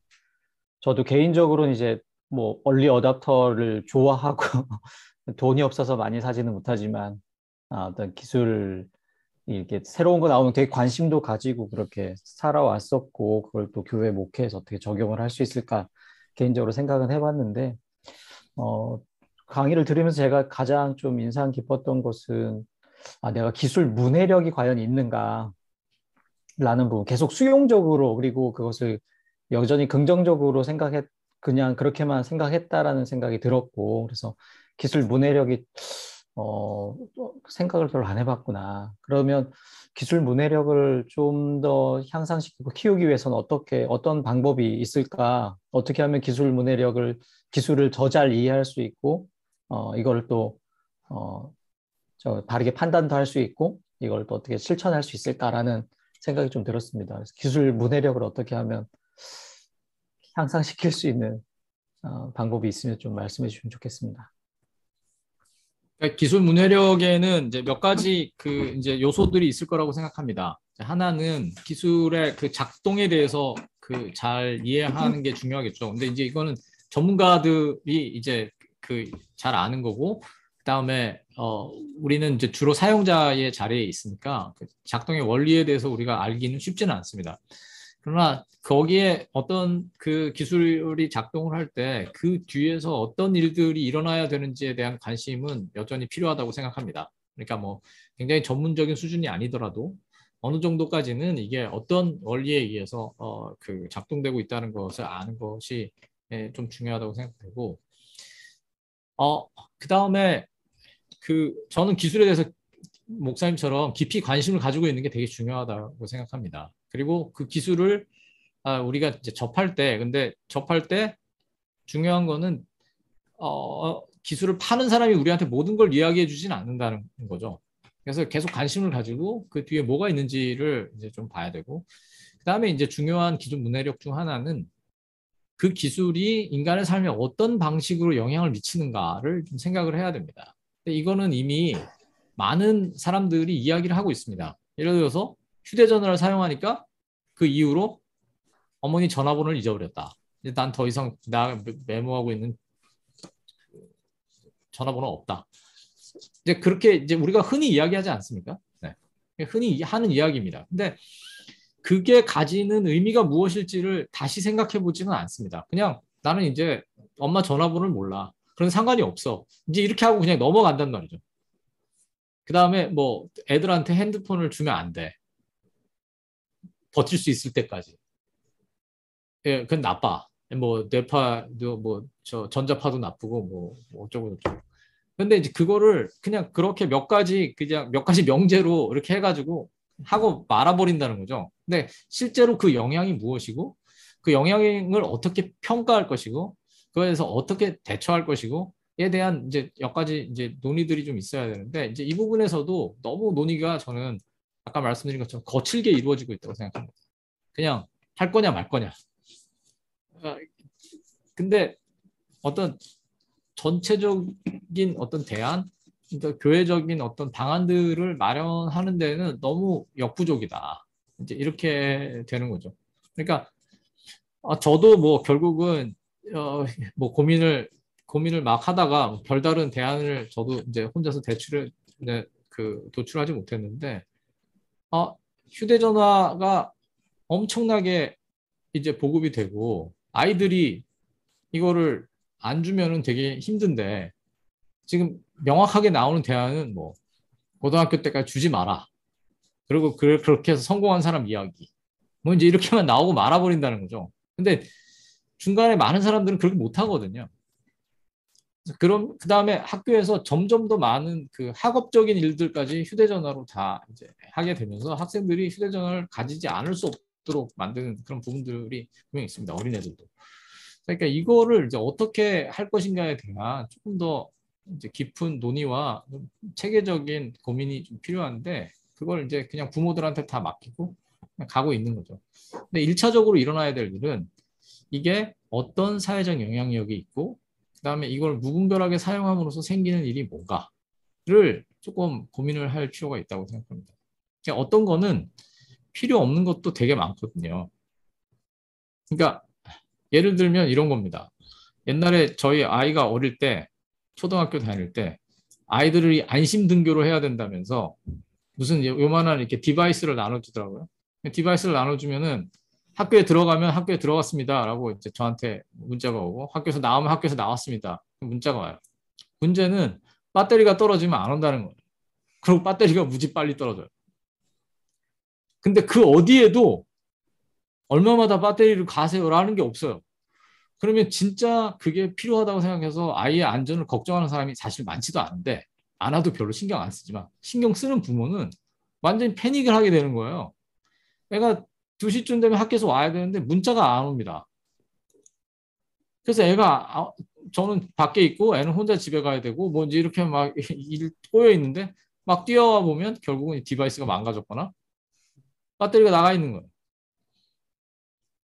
정확하게 이 디바이스가 무슨 도움을 주는가를 좀 생각을 해봐야 되는데 가만히 생각해 보면은 아무 도움도 안 줍니다. 만약에 집에 엄마가 있으면 엄마가 오면 엄마가 제 시간에 안 오면 애를 찾으러 가면 되잖아요. 그 문자가 안 온다고 해서 엄마가 걔를 잃어버릴 게 아니란 말이에요. 근데 만약에 집에 엄마가 없어요. 그러면 그 문자가 안 왔을 때 엄마가 어떻게 대처해야 되는지에 대한 아무런 매뉴얼이 없어요. 그런데 배터리까지 자주 나가요. 제가 이 멍청한 짓을 몇 년 하다 그만뒀습니다. 근데 저는 이게 그냥 굉장히 심지어 돈도 냈어요. 그 디바이스를 뭐 10,000원씩 뭐 얼마씩 한다고 해가지고. 그러니까 이게 지금 뭐 전체적으로 우리 사회가 그런 걸 그냥 한 번씩 그냥 이렇게 받아들여 그러니까 그거를 하자고 한 공무원도 그걸 하겠다고 한 학교도 학부모도 다 그냥 대충 그냥 그렇게 간 거죠. 근데 어떤 기술이 있고 나와서 쓰라고 할 때 이걸 왜 써야 되는지, 뭐에 좋은지, 무슨 유익이 있는지, 어떤 문제가 있는지를 따져보는 건데 이건 사실은 문해력이라고 해서 뭐 글자 배우는 것처럼 배워야 되는 건 아니고 조금만 생각을 해보면 될 일이거든요. 그래서 저는 반성적인 사고를 통해서 해결할 수 있는 부분이 굉장히 많다. 그리고 거기에 기술이 어떻게 작동하는지에 대한 좀 이해가 있으면 훨씬 더 그 어떤 사회적 영향 아니면 그거의 직접적인 유익이나 해악을 파악하는 게 더 쉬워진다. 그렇게 생각을 합니다. 네, 또 다른 분. 예, 김기상 사관님. 네, 교수님 오늘 또 제가 많이 공감하는 그런 말씀 해주셔서 감사드립니다. 기술보다 문화가 우선이라는 말씀, 기술은 문화에 중독된다는 이런 말씀은 참 공감이 됐고요. 또 기술은 삶을 위협하게 되었다는 그런 말씀이 너무 공감도 되고 또 이번 기회를 통해서 다시 한번 생각해 보게 됐습니다. 제가 2가지 한번 강의를 들으면서 정리를 해봤는데 교수님이 또 마지막 부분에 말씀을 해주시더라고요. 저는 정말 요즘 시골 교회 어디든 그 프로젝트를 다 사용하고 있지 않습니까? 이게 과연 예배에 도움이 되느냐 아니냐를 가지고 저는 굉장히 고민을 많이 했던 사람이에요. 멀쩡한 십자가를 떼어버리고 여기다가 스크린을 채우는 건 제 상식으로 도저히 이해를 못 하겠더라고요. 그런데 최근에는 정말 너무 안타까운 게 아예 강단 뒤에를 정말 엄청난 비용을 들여서 4K 뭐 무슨 이런 기술이 아주 그냥 전면을 다 덮어버리고 십자가는 온데간데 없고 뭐 십자가를 밑에 뭐 이렇게 조그맣게 내리기는 하던데 야 이거는 정말 이게 그거를 본받고 있잖아요. 따라 하잖아요. 이거는 정말 한번 심각하게 한번 생각해 볼 문제가 아닌가. 성경책과 찬송가를 버리고 그냥 이렇게 뭐 어르신들 시력 때문에 이렇게 뭐 편의상 저희도 제공은 하고는 있습니다. 그런데 이것도 결국에는 또 미국의 어떤 문화를 우리가 무분별하게 받아들이다 보니까 이게 프리젠테이션인데 이게 PPT라는 용어를 사용하는 것도 이게 파워포인트라는 브랜드를 우리가 PPT 이렇게 쓰는 거잖아요. 정말 이게 너무 이렇게 걸러지지 않은 이런 용어들 이런 건 정말 심각한 문제가 아닌가. 하나님을 믿는 게 아니라 정말 기술 신을 어떻게 보면 우리가 예배당 맨 위에 모셔놓고 있지 않는가. 너무 큰 문제라고 생각하고 결국에는 또 제가 청년 때 그 미국의 그런 경배와 찬양 그 CCM 그거를 무분별하게 그 예배로 이렇게 받아들이다 보니까 거기하고 또 많이 연관이 있는 것 같아요. 저희는 제 생각에는 이게 청년들이 그 정말 그룹 사운드를 구성해서 그 취미나 이런 어떤 자기의 특기를 살려서 찬양을 한다고는 하지만 그게 과연 예배의 본질에 맞는 것인가? 이것도 한번 생각해 볼 필요가 있다고 생각합니다. 설교를 영상으로 대체하는 거는 설교는 그 디지털이 아니라 그 아날로그인데 아날로그가 디지털보다 빠르고 더 효과적인데 굳이 그걸 디지털화할 필요가 있느냐? 그 찬양도 마찬가지라고 생각을 합니다. 그래서 예배 영상의 문제는 결국 이게 제가 이제 결론 내기로는 크게 봐서 신학의 문제가 아닌가. 신학을 전공하신 분들조차도 이런 데에 아무런 거리낌 없이 어떻게 보면 신학적인 검증 없이 예배에 적용을 하고 있는 문제가 지금 우리 한국교회에 팽배해져 있다고 그렇게 개인적으로 생각을 합니다. 두 번째는 그래서 이 예배 영상 문제는 신학의 문제로 좀 결론을 맺었으면 좋겠고요. 두 번째는 이게 성전주의 결국에는 그 예배당 그리고 예배의 어떤 그 소유 문제 예배당을 지금도 우리는 한국교회는 성전이라고 부르지 않습니까? 예루살렘 성전의 어떤 그 형식주의가 그대로 한국교회에 지금 남아있는 게 아닌가. 죄송한 말씀인데 이게 예수님이 성전을 무너뜨리셨잖아요. 예수님은 반성전주의자셨는데 한국교회는 이게 성전주의가 너무 팽배하다 보니까 이런 문제가 정말 뭐 곳곳에 남아있는 근본적인 문제가 되지 않았나 생각을 합니다. 그래서 이 문제도 역시 이걸 뭐 성경적으로 신학적으로 해결하는 것보다 결국에는 지금 교수님 강의를 듣고 보니까 이 철학의 문제가 먼저이다라는 생각도 듭니다. 이게 우리가 철학 없이 신학을 뭐 이렇게 공부하다 보면 굉장히 그 어떤 율법주의로 빠질 수 있다는 생각이 들어서요. 교수님께서 이 철학에 대한 현장의 접목이랄까 지금 또 신앙생활을 하고 계시니까 그런 저변이 한국교회에 필요하지 않나 그런 그런 공감을 해봤습니다.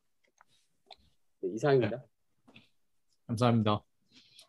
저는 그러니까 신학의 문제라는 것에 이제 전적으로 동의합니다. 그러니까 신학의 문제는 그 문제를 다루지 않는 것도 문제지만 다루어도 아무 효과가 없다는 것도 문제입니다. 그러니까 신학 교육이 저는 그 우리나라 제가 신학자가 아니니까 훨씬 더 자신 있게 이제 남의 얘기는 이제 얼마든지 할 수 있는데 저는 신학자들이 도대체 뭘 하는지 잘 모르겠습니다. 솔직히 말씀드려요. 신학교에서 뭘 하는지 모르겠어요. 그러니까 교단 신학교가 있으면은 그 교단 신학교를 통과하고 나면은 그 교단 목사처럼 돼야 되잖아요, 사람이 신학이. 근데 이거는 뭐 펜타코스탈이 보신대학에 들어가면 펜타코스탈로 그냥 그대로 나오고 뭐 뭐 경건주의자가 뭐 어느 대학에 들어가면 그냥 그 사람들은 자기 신앙 그대로 그 색깔을 그대로 유지하면서 나오는 것 같아요. 그러니까 신학 교육이 뭔가 변화를 시켜주고 있는지를 잘 모르겠어요. 그리고 신학자들이 뭔가를 이야기를 했을 때 이게 일선 교회에 침투되어서 교단 신학자가 한 이야기가 교회에서 뭔가 실천이 돼야 되는데 말씀하신 것처럼 예배당이 성전이 아니라는 걸 신학교에서 안 가르쳤을 리는 없잖아요. 안 가르쳤을 리는 없는데 안 가르쳤다면 이제 뭐 더 이상 할 말이 없는 것이지만 저는 뭐 그 정도는 아닐 거라고 생각하는데 안 가르쳤는데 왜 그게 일선 성저에서 그게 안 되는 걸까요? 네. 그래서 결과적으로는 그런 그 역할이 제대로 되지 않았기 때문에 교회에서는 사실 교회 예배당을 그렇게 화려하게 짓는 거는 저는 그 성전주의랑 관련이 있다고 생각합니다. 아낌없이 쓰잖아요. 제가 여기 듣기로 포항의 어떤 교회가 음향시설 하는데 40억을 들었다는 얘기를 들었습니다. 40억. 포항 시민이 50만이거든요. 근데 거기에 그 수많은 교회가 있는데 거기에 교회 한 해에 저 돈을 40억 들여가지고 그 음향 기설을 하는데 그 일주일에 하루 쓰는 거예요. 그러니까 그게 가능했던 이유가 뭘까? 그거는 이제 극단적인 세속화가 이미 일어나고 있다고 생각하고 기술에 대한 어떤 무분별한 이 수용과 이제 그런 세속주의가 그냥 이상한 방식으로 결합이 돼 있고 거기에는 이제 신학의 무능이 거기에 함께하고 있다. 저는 그렇게 생각합니다. 네, 또 다른 교수님, 분. 네, 목사님, 죄송합니다. 네. 그 철학적인 어떤 그 기독교인의 그런 철학적인 그 함양, 그런 철학적인 노력, 이런 거는 또 어떻게 생각하십니까? 저는 철학을 개인적으로 철이 드는 거라고 생각하거든요. 너무 이게 철이 안 든 게 아닌가, 이런 생각을 해요. 네, 전 뭐 철학적인 사유라는 거는 결국은 이제 비판적인 사고와 반성적인 사고이지 않습니까? 그러니까 비판적인 사고라는 것은 어떤 것을 당연하게 받아들이지 않고 한번 의심해 보는 것. 반성적인 사고는 내가 하고 있는 생각과 행동에 대해서 다시 한번 돌아보는 것이 이제 철학적인 태도라고 생각을 합니다. 근데 그 태도를 견지하지 못했다는 점에서는 이제 한국 교회가 반성할 부분이 분명히 있다. 이렇게 생각합니다. 그러니까 묻지 말고 믿어라. 이렇게 이제 가르치거든요. 제가 한동대학교에 기독교인 학생들이 굉장히 많은데 철학 시간에 물어야 된다. 묻는 것, 하나님에 대해서 물어야 된다. 성경에 대해서 물어야 된다. 라고 이야기하면 많은 학생들이 자기는 반대로 배웠다고 이야기합니다. 묻지 말라고 했다. 믿으라고 했는데 왜 물으라고 하느냐. 이제 저는 이제 거기서부터 굉장히 심각한 문제가 시작되었다고 생각합니다. 네, 다른 분. 한희준 목사님. 그 다음에 이혜리 목사님. 그 다음에. 네. 말씀 중에 기술을 날씨처럼 받아들인다라고 제가 말씀하신 거로 기억이 됩니다. 근데 결국에는 기술을 날씨처럼 받아들이면 안 된다라는 게 말씀의 주제라고 생각이 들거든요. 네. 그러면 어떻게 통제를 해야 하는가? 그리고 또 말씀 중에 개신교회는 기술에 대해 논할 준비가 되어 있지 않다라는 그 뼈아픈 말씀을 들었는데요. 가톨릭은 참 많이 열심히 준비하고 있는 태도들, 어떤 효능적으로도 가능한 일이기 때문에 말씀하셨는데, 그러면 한국 교회가 이 기술에 대해 갖고 있는 이런 좀 뭐랄까요, 수준 낮은 태도들, 이것들을 개선하기 위해 뭐 질문 앞에서 하셔가지고 제가 좀 이제 저 스스로 답을 얻었는데, 신학교에서 그러면 도대체 뭐라고 있는가라는 질문 또 하셨잖아요. 좀 복합적이라는 생각이 많이 듭니다.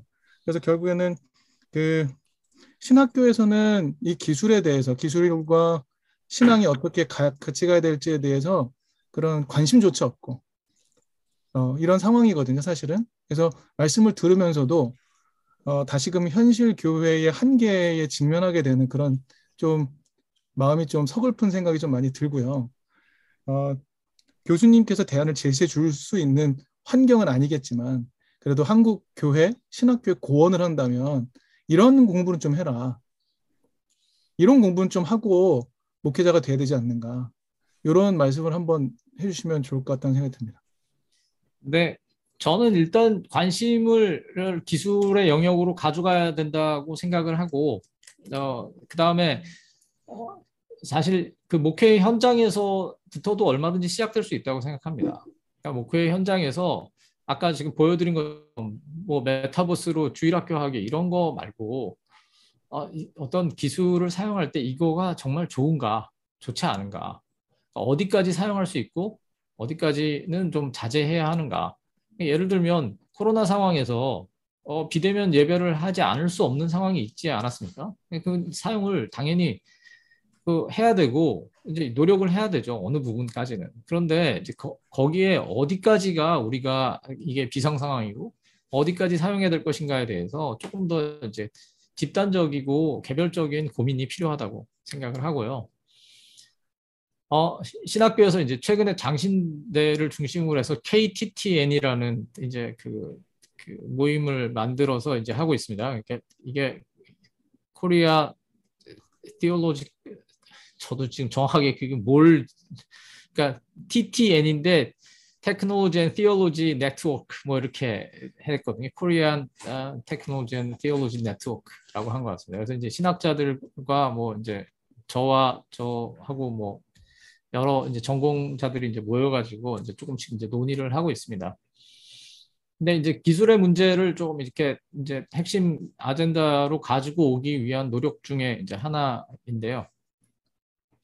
그런 노력들이 뭐 이제 시작되고 있고 조금씩 이제 확산되기를 기대를 합니다. 근데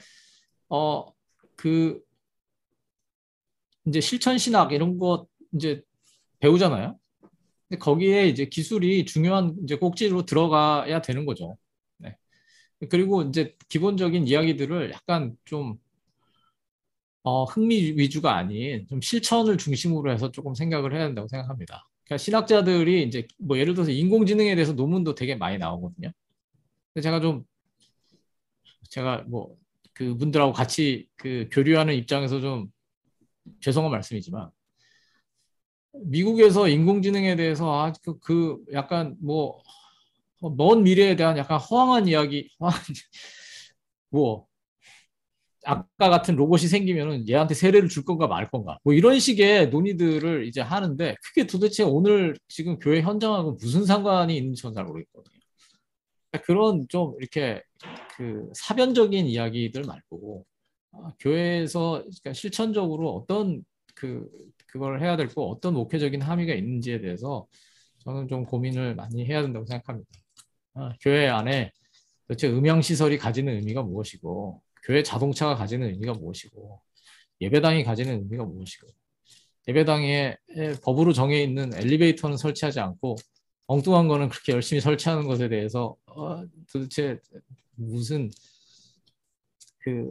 이제 이런 것들에 대한 훨씬 더 좀 깊은 고민이 이제 필요하다고 생각합니다. 장애인들이 교회 예배당에 갈 수가 없으니까 장애인 교회를 또 따로 만들지 않습니까? 그러니까 이렇게 되니까 이게 사실은 이게 하루 이틀의 문제가 아니라 근대화와 함께 들어온 복음이 이제 사실 기술의 부분에서 굉장히 편향적인 그런 태도를 취한 것과 연결이 있기 때문에 근본적인 반성과 재검토가 필요하다고 생각합니다. 예.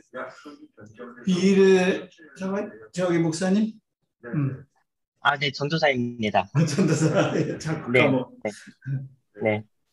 네, 하시죠. 네.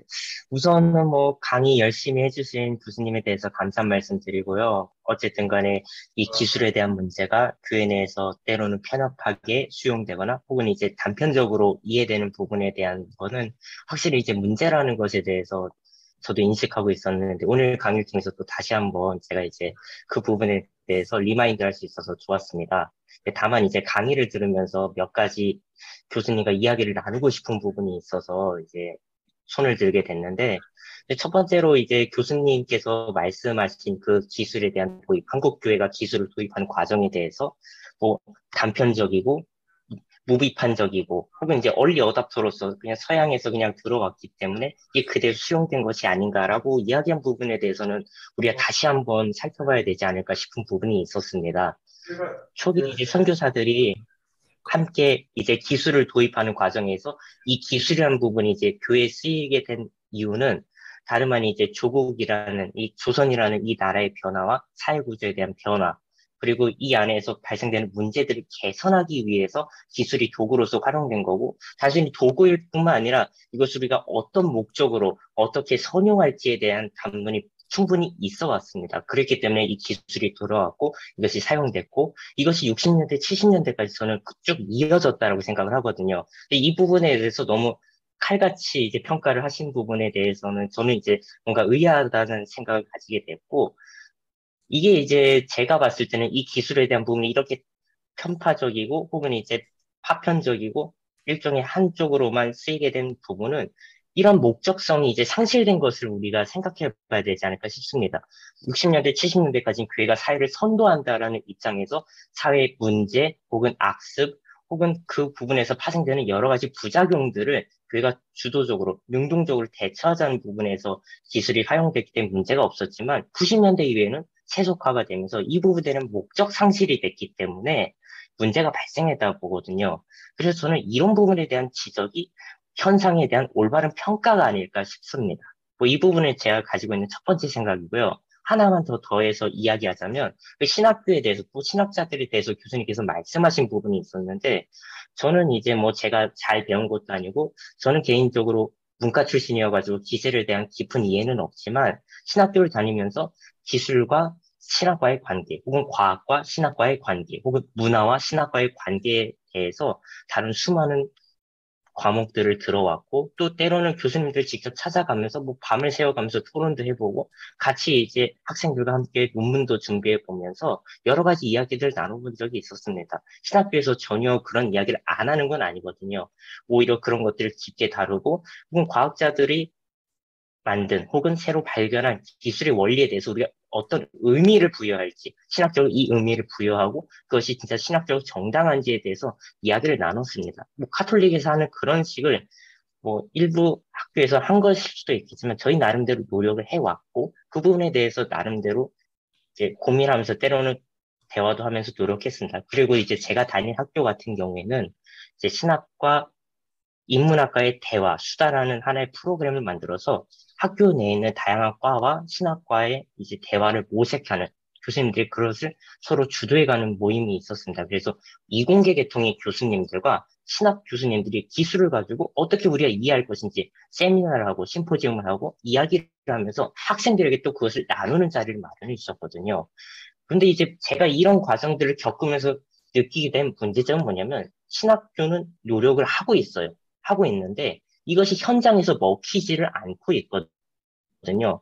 이 부분은 신학교의 문제, 신학자의 문제, 혹은 어떤 이제 학문의 문제라기보다는 상황의 문제, 환경의 문제, 구조의 문제가 아닌가 싶습니다. 예를 들면 이제 학교에서 이야기를 하더라도 교단이 그것을 거부한다든가, 혹은 이제 개별 교회의 목회자들이 그걸 거부한다든가, 자신들이 필요한 거는 무비판적으로 수용하고 자신들에게 위험하다 싶은 거는 그저 거부하는 이런 현상이 신학교의 이런 노력들을 가로막는다 생각하거든요.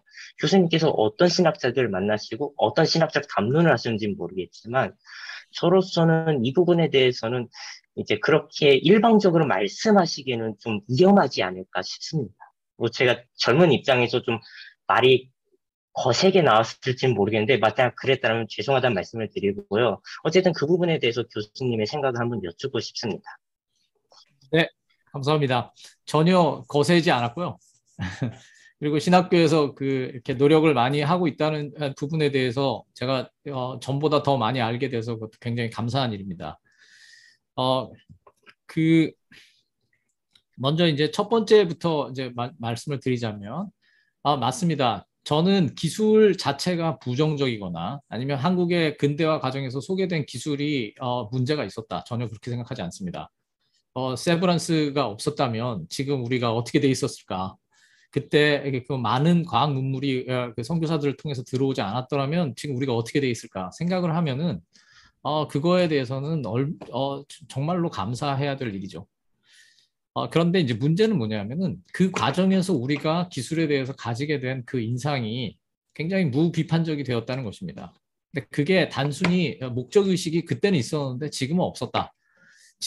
지금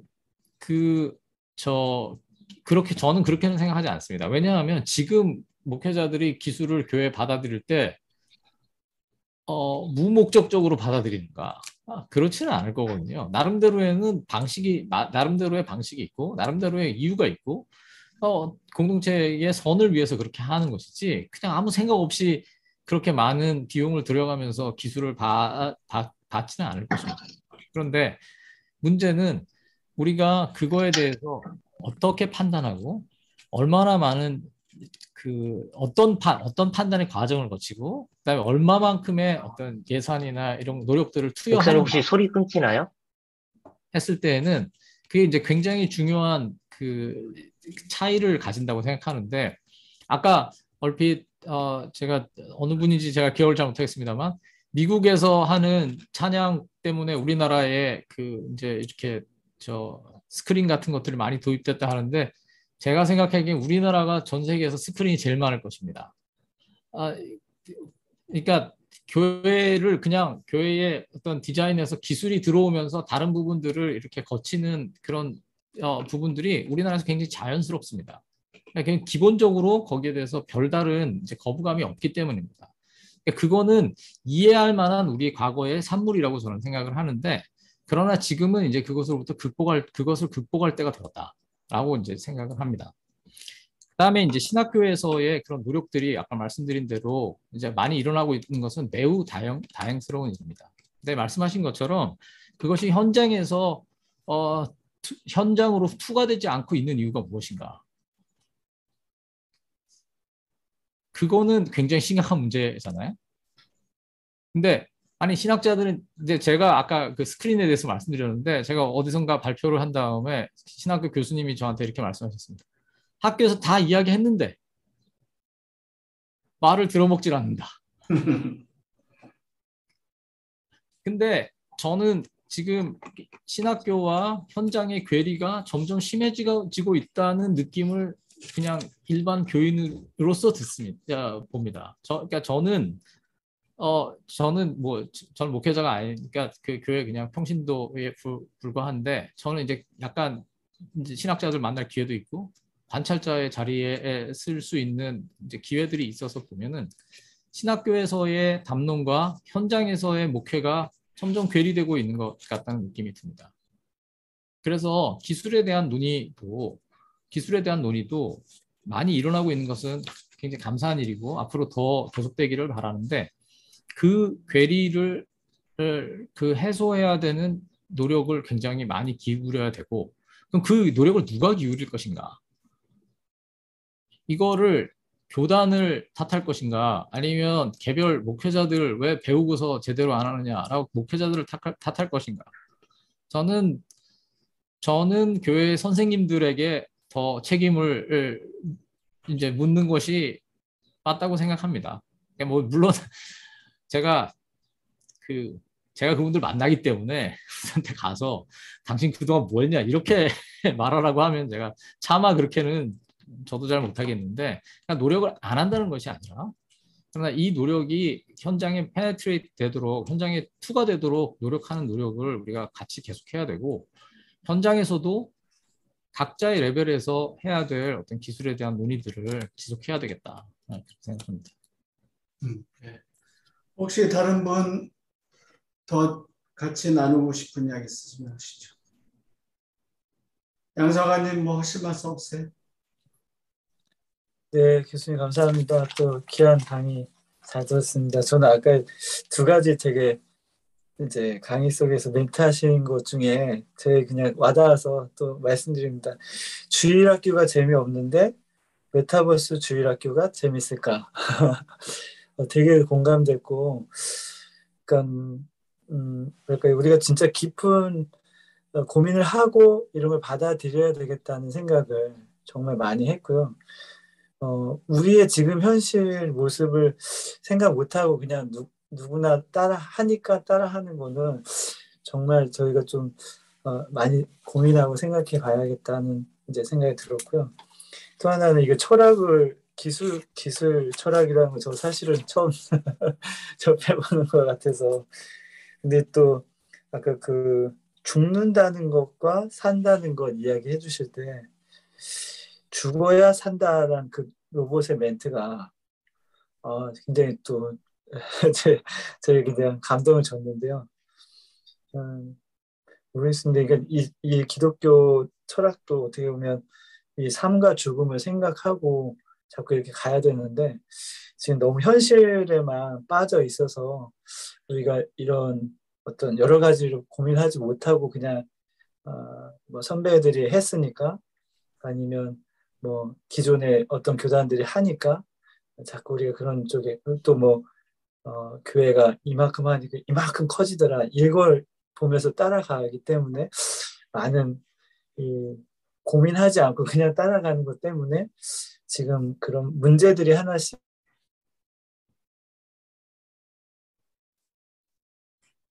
그렇겠네. 현세에 지금 뭐 기술은 굉장히 발달했지만 사람들은 굉장히 공허하고 더 삶에 그 만족함이 없고 오히려 더 이게 뭐랄까요 허무함, 허망함 이런 게 더 커진 것이 아닌가 이런 생각이 들어서 이제 저도 이제 목회자지만 되게 반성하게 됐고 네 좋은 그렇게 좀 생각할 수 있는 시간이 돼서 너무 감사드립니다. 앞으로 진짜 교회의 어떤 기술적인 부분들 진짜 되게 많이 고민해야 되겠고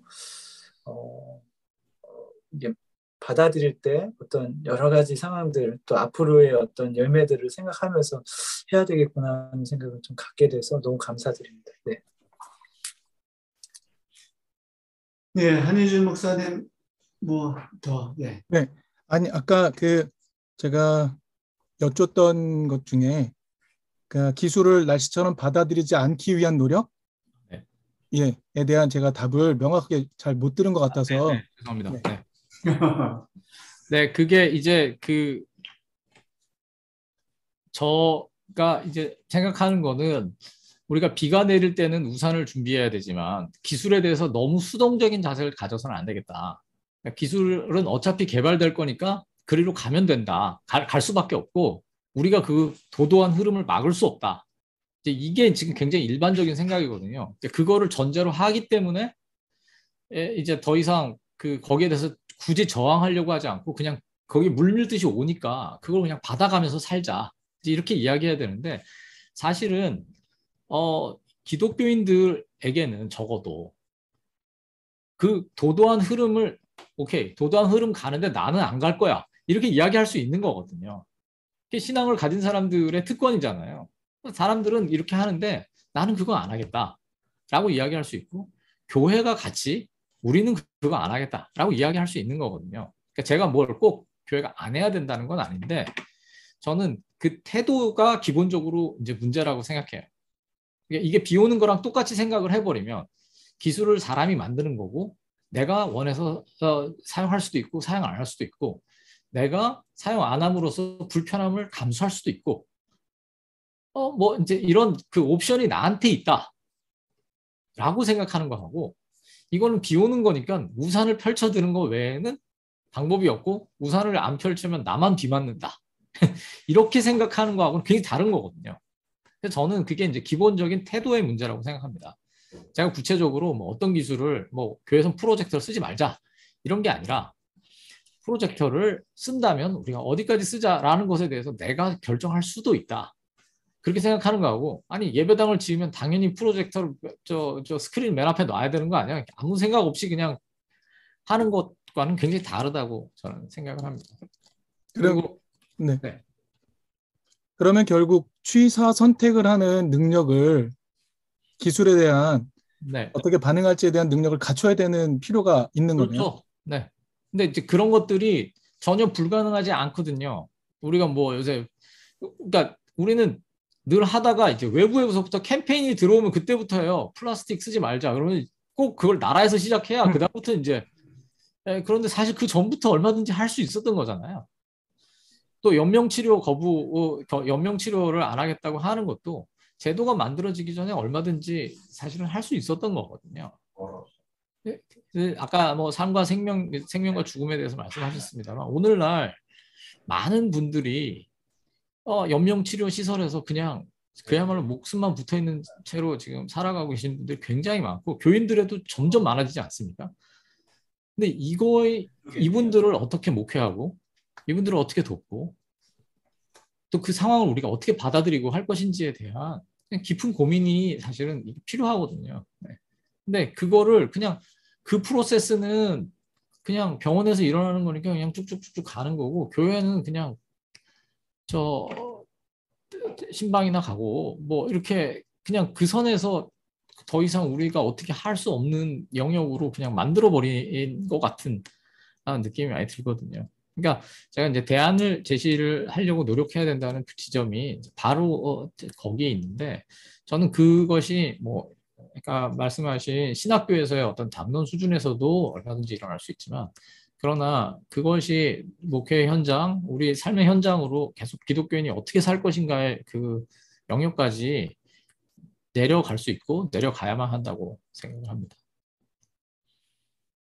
예, 오늘 그 선 교수님께서 그 기술 문제, 사실 한국 교회가 이게 자본에서 주도되는 압도적인 기술에 그냥 항복하고 압도당하는 그런 현실인데 거기서 우리가 성찰하고 대안을 만들어야 되는 소중한 과제를 잘 말씀해 주신 거 감사드리고 혹시 교수님 뭐 그 결론적으로 매점 한번 더 해주실래요?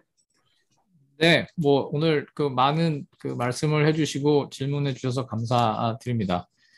또 제가 그 뭐 이런저런 말씀을 드리다가 저도 또 이렇게 약간 날카로운 말씀들을 이제 드린 것 같은데 제가 그 신학교나 목회자들의 어떤 노력을 모르는 게 아니고 저도 지역교회의 교인으로서 거기에 있는 엄청난 그런 고민과 고충들을 이제 잘 보고 있습니다. 지난 제가 좀 뭐 평생 그 보면서 자랐고요.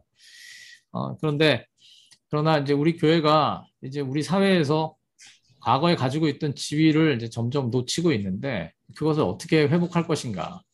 그 회복이 저는 무슨 법안에 반대하고 뭐 어떤 주장을 다른 사람들이 받아들이게 하는 그것으로 교회의 위상이 올라갈 거라고 생각하지 않습니다. 그것보다는 오늘날 우리의 문화와 우리의 사회를 주도하고 있는 기술이라는 문제, 그리고 어떻게 보면 비교적 중립적인 위치에 있어서 누구나 비슷한 지위로 말할 수 있는 그 문제에 대해서 이 영역에서 하나님 나라를 어떻게 우리가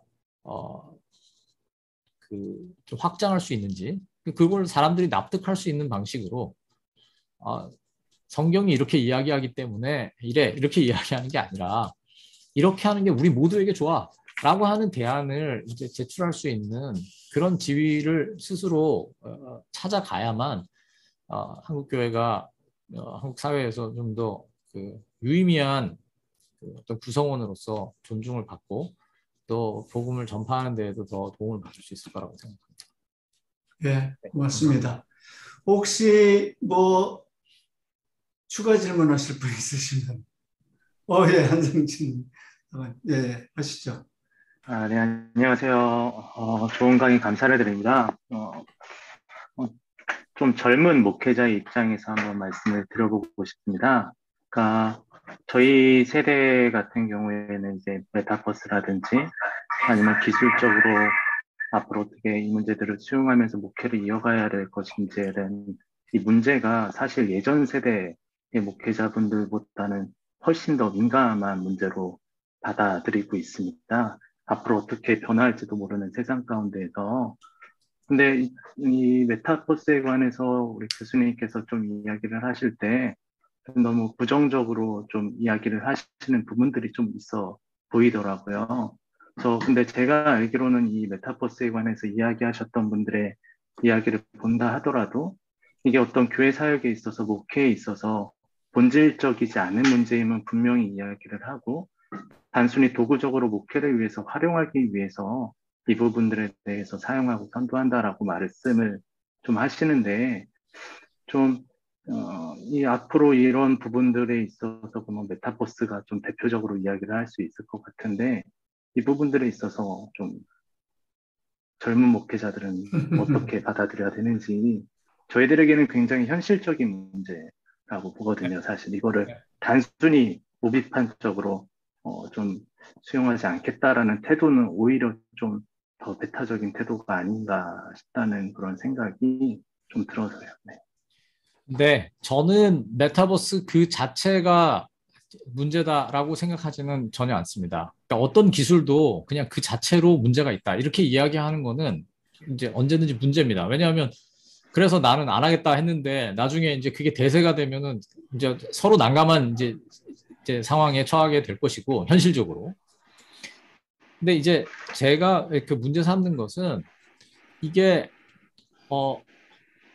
그 교회가 어떤 기술을 받아들일 때, 그다음에 이제 이것에 대해서 논의할 때 어떤 방식으로 논의하고 어떤 방식과 순서를 거쳐서 이것을 받아들이냐 하는 문제인 것 같거든요.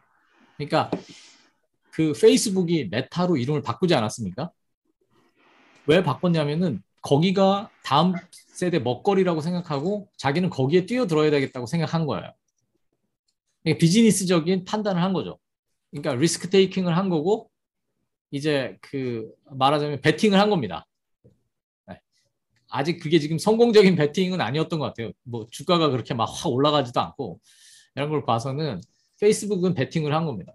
그런데 지금 우리의 상황, 우리 지금 한국 교회가 아직 확립되지 않은 기술에 베팅할 수 있는, 베팅을 해야 되는 상황인가에 대해서 저는 의문을 가지고 있는 거예요.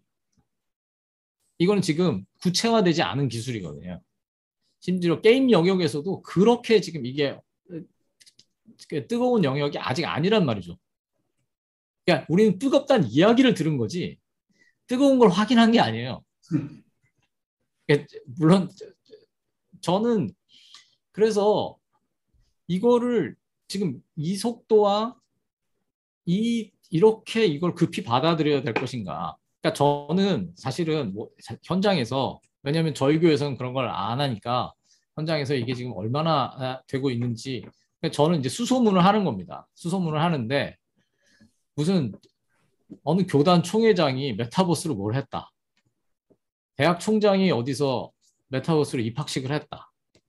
그런데 이걸로 주일학교를 한다. 이렇게 해가지고 이거를 계속해서 그 언론이 이야기를 하고 계속해서 프레셔를 이제 그 목회자들이 이제 느끼게 되는 이 상황은 저는 그렇게 긍정적이라고 생각하지 않습니다. 더군다나 아까 말씀드린 것처럼 거기에는 그냥 얼핏 생각해도 이러저러한 이슈들이 분명히 있는데 이거를 어느 단계에서 어떤 방식으로 우리가 논의하면서 갈 것인지에 대한 조금 더 숨고르기가 필요하다고 생각합니다.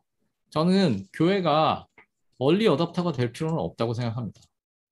좀 천천히 가도 되는데 우리는 왠지 모르게 기술의 문제에 있어서는 굉장히 빨리 점프인을 하는 경향이 있고, 제가 메타버스를 콕 집어가지고 굳이 한 이유는 여러 가지 기술 중에 이거는 이제 보통은 그 당시에 가장 좋은 걸 받아들이는 방식으로 했거든요. 예를 들어서 음향시설, 아까도 말씀드렸지만 동네에서 제일 비싼 거 교회가 다 삽니다, 지금 현재.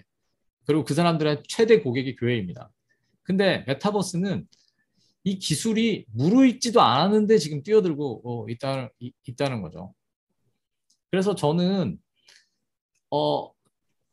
그 지점을 이제 말씀을 드리는 겁니다. 메타버스의 그 기술 자체의 문제라기보다는 우리가 어느 순간에 이것을 도구로서, 어느 순간에 어떤 도구를 어느 정도의 급박함을 가지고 거기에 들어가야 되는가.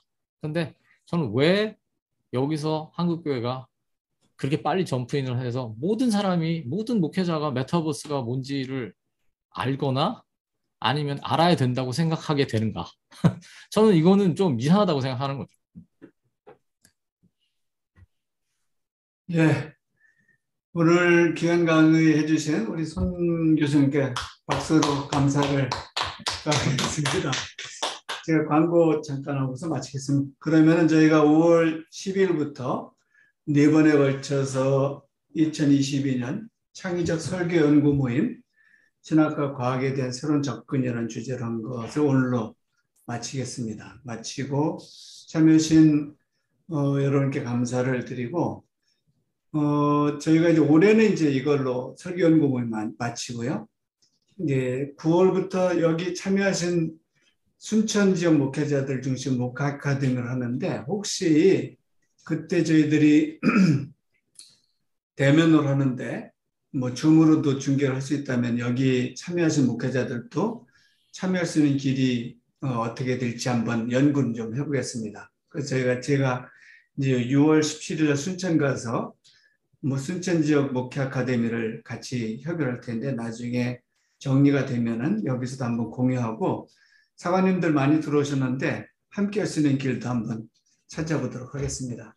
그동안 4번에 걸쳐서 참여하신 목회자들께 감사를 드리고 오늘 특별히 귀한 강연해 주신 손하철 교수님께 감사드리고 오늘 모든 모임을 마치겠습니다. 고맙습니다. 감사합니다.